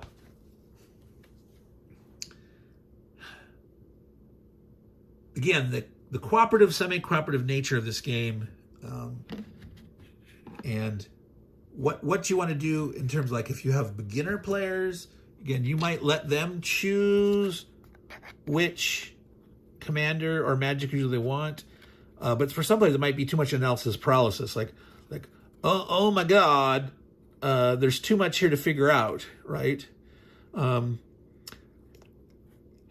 So I would recommend that the most experienced player might have a feel for knowing the kind of games that the newbie likes and maybe selecting for him, suggesting. And one of the things that I would suggest is do a guy with the higher bravery ratings. Don't go with the lower bravery rating guys. Make sure, like, this guy's pretty fragile, right? He only moves 2. He's only got a die 6 melee. He's only got a die 8 bravery. She's a little weak. So for beginner players, try to lead them towards maybe the stronger character, or just select at random. That's how I played it first. I just said, hey, I'm going to grab some at random, put them together. The next time I played, it was like, okay, let's try some ones that I hadn't done yet. So it will take a while to learn all their different abilities. There's some interesting and crazy stuff in there. Some things with affecting terrain. There's like auras of magical light auras, and there's movement boosting things. There's one that can boost the speed. The person can actually run across the river. You got, like, hey, pick a dude, it's in range. He gets a free movement with double movement rate, and they can move across the river, right? Can't end in the river, but can move across the river. So you could, zoom, run someone up there to try to get to an area that's, currently hopefully not, if you're just going by yourself. But maybe you want to do something. Maybe you're trying to run an Iron Man dude up there at night, real fast, and jump on something in the plains and try to kill it or something like that. All right, so I'm gonna do a quick look here to see if there's anything that I'm forgetting. As far as I can tell, I've pretty much covered everything in the rules. There might be a little detail or two that are buried in there that I didn't find, but I want to talk a little bit more about that cooperative, semi-cooperative nature, the number of players, etc. And again, why I think the game is going to be much easier to solo 2 players than it is going to be to succeed with 5 players. And again, you don't have as many total units at 2 players, but with each activation, being able to use the entire might of that house's units at one time is much, much safer. It gives you more opportunities to use your foraging of your harassers to make sure you have enough points, to make sure you're feeding yourself, to make sure you build a camp or 2. One of the strategies is, you grab a town and you put a camp on it. That stacks. The defensive benefit of a town is 3. You put an entrenchment on it, that's an extra +2. That's 5, or a camp there. That's +6. That's really hard to push someone out of that. And it's worth a lot of resource points, because remember, each town is worth a die 6, and the camp's worth 3. The town potentially can spawn a gold point too, and you roll a die 6 for your resources. And with two players, you each make a beeline for initial towns. You try to get towns. You're trying to get treasures. In a 5-player game, you can easily not get a town. You're going to get squeezed out, and you might not have enough food. You might miss on activations. Nothing worse than in a 5-player game where you only have one activation and you got a whole bunch of hungry units that can't do anything that first day turn. There's only 2 day turns in between each night turn. And so if you have all hungry units, that's a disaster. And hopefully maybe the other players will help you, because, one, that's not fun if you can't get any resources, and you absolutely feed your harasser, make sure he doesn't get hungry so that he can forage to get more stuff. But do remember that there's that die 6 that you subtract, and you figure out how many hungry guys you have, and you subtract the die 6. So it's possible with a full house at 5 players. You have 5 units and your commander and your magic user. You could not feed all 7 of them, and you could roll the die, and you could roll 6, and you could only have 1 guy unfed. Okay, you could get lucky, but you could roll a 1, subtracting that from the 7 guys, and 6 of them could be unfed, right? And you only have only 1 guy that could do something. So manage your resources. That's important. Think about that early. I would sort of recommend, if possible. I mean, there's 2 competing things. You want to build a camp to get resources. You want to take a town to get resources, but it is 6 supplies. Either to build an entrenchment and then build a camp out of the entrenchment.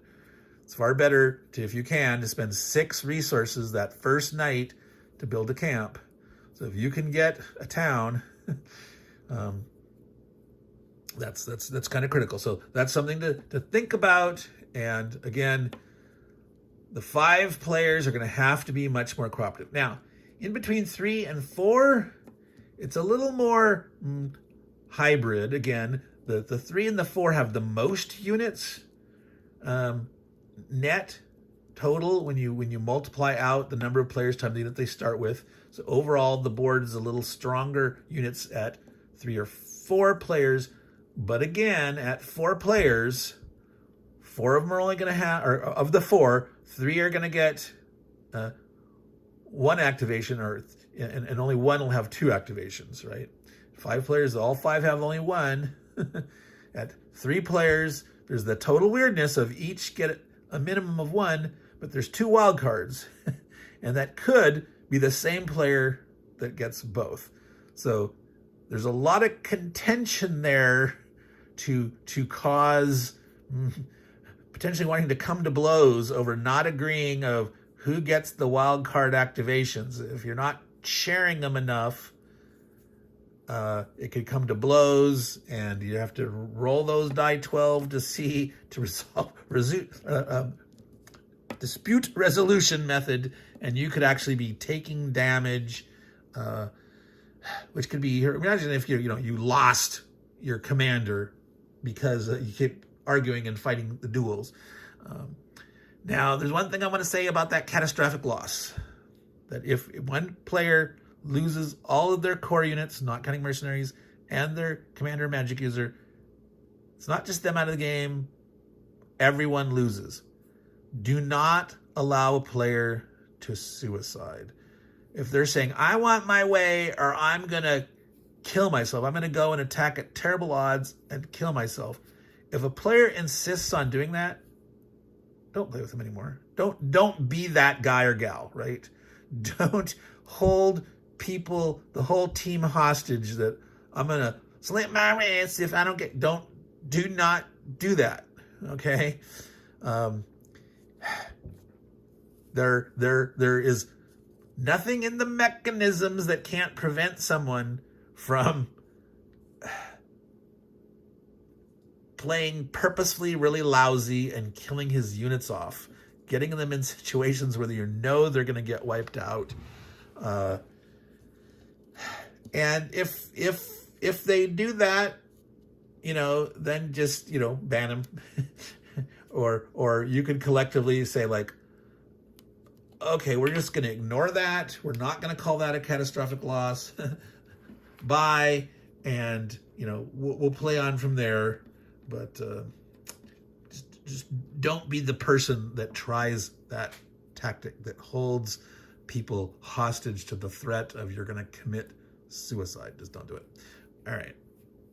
So, do I have any other last thoughts about it? So, again, this is a huge, long video. Way, way, way longer than anticipated. I haven't spliced it all together yet, so I don't know all the total time, but I already ran out of battery once and recharged fully. We're probably getting low now, but the game is not that hard.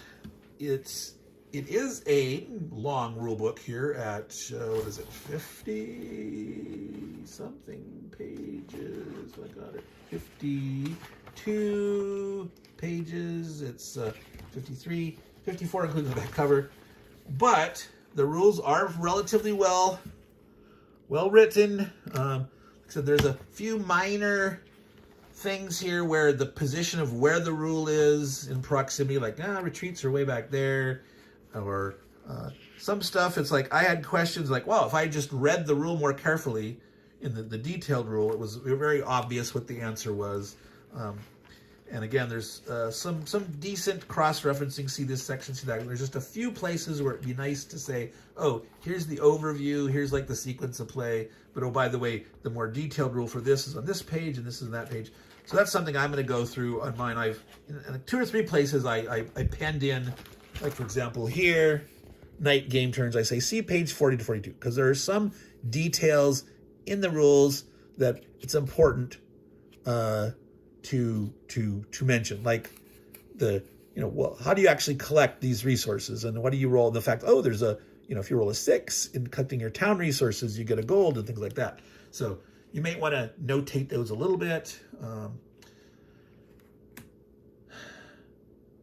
There are a lot of special abilities. Every unit has a special ability, which I personally find a little odd. I kind of like there being like normal dudes. To me, like the levy seems kind of like a normal dude. It's like, wow, you can bring them back, but you can bring back any unit. It's just kind of, but you gotta remember all those specials, and that does give you a little bit of a learning curve up front. A little bit of like, oh, I'm consulting the rule book a lot.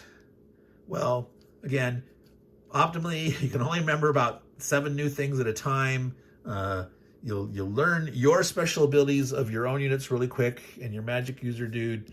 So there's some reason to like, oh, if we're playing another time, use the same commander, maybe use the same house, maybe not. Maybe you want the freshness and you don't have a problem learning this stuff, or maybe I want to cement these things. I want to learn these a little better, and then you'll definitely learn the bad guy's special abilities over time. It becomes very easy to remember what a snapping tortoise does. The tortoise, because you're fighting them all the time, and then the other are dudes, like you'll fight a lot of minions, but you don't, and ambushers, but the fetid knights, the terror beasts don't come up as often, but you'll eventually learn those too. So stick with the game if you're feeling a little, this is a little much. It will get easier, and if you think the game's too hard, my guess is you're probably playing 5-player. If you think it's too easy, you're probably playing 2-player. And as I mentioned, there are ways to make it more challenging or potentially a little easier. I do think if you're having troubles at 5 players, if you're having that issue, try playing it 100% cooperative, where there is no victory of an individual player. You can leave that out. There's something I did not mention, and that is You may actually attack another house. Yes, you can actually fight amongst yourselves if things come down to it. Like, what are you trying to do? That's my treasure. That's my town. You know, I was working on killing that guy off, and I'm going to get that. And how dare you? You can actually declare an attack on the enemy. You have to pay a Vergil. That's a blood price. That's actually a medieval tradition thing where, you know, if a family, a clan, a house member is killed, that, you know, you petition to the Lord and you say, hey, they owe us money. You know, it's an interesting sense of justice, but yeah, the Vergil, that's a thing. Don't do that if you're having problems beating the game, like at 5 players or 4 players. If you're doing it, it's like, hey, let's first try it 100% cooperative. Let's figure out the techniques of what we can do to work together. You know, maybe like I said before, someone specializing in foraging with multiple harassers. Yeah. Someone staying back to try to cover the rear, maybe, you know, not let a Farseer champion get off the bottom or something. Take advantage of the multiple magic users that you have. Again, with 5 players, you have 5 different commanders and 5 different magic users, but you're only getting 1 activation. There's still only going to be 5 uses of a commander or a magic user across a turn. It's just going to got 5 different ones, versus in a 2-player game, you're going to still have 5 commanders and magic user moving. It's just, you know, one of them's moving twice and one of them moving 3 times, etc. So if you want to make it harder, you know, do the activation things that I mentioned before in the deck here. You know, maybe start with a Terror Beast, start with a Fetid Knight, start with 1 ambusher on the board, ramp that up. If you ever draw a card that says like advance or strike with a kind of unit that's not on the board, go ahead and spawn one. Do that. That's a way to make it more difficult. And I think that'll be more exciting. I had a little bit of like sort of disappointment in some of these phases where, you know, I drew a card, or sometimes 2 or 3 turns in a row, I drew a card where nothing happened because those units weren't around. They can't strike, they can't advance, and it was not as fun. It's like, okay, I'm manhandling the guys that's close to me, I'm pushing up, I'm doing too good. It felt like I was a little too strong, and I wish there was a little more challenge. So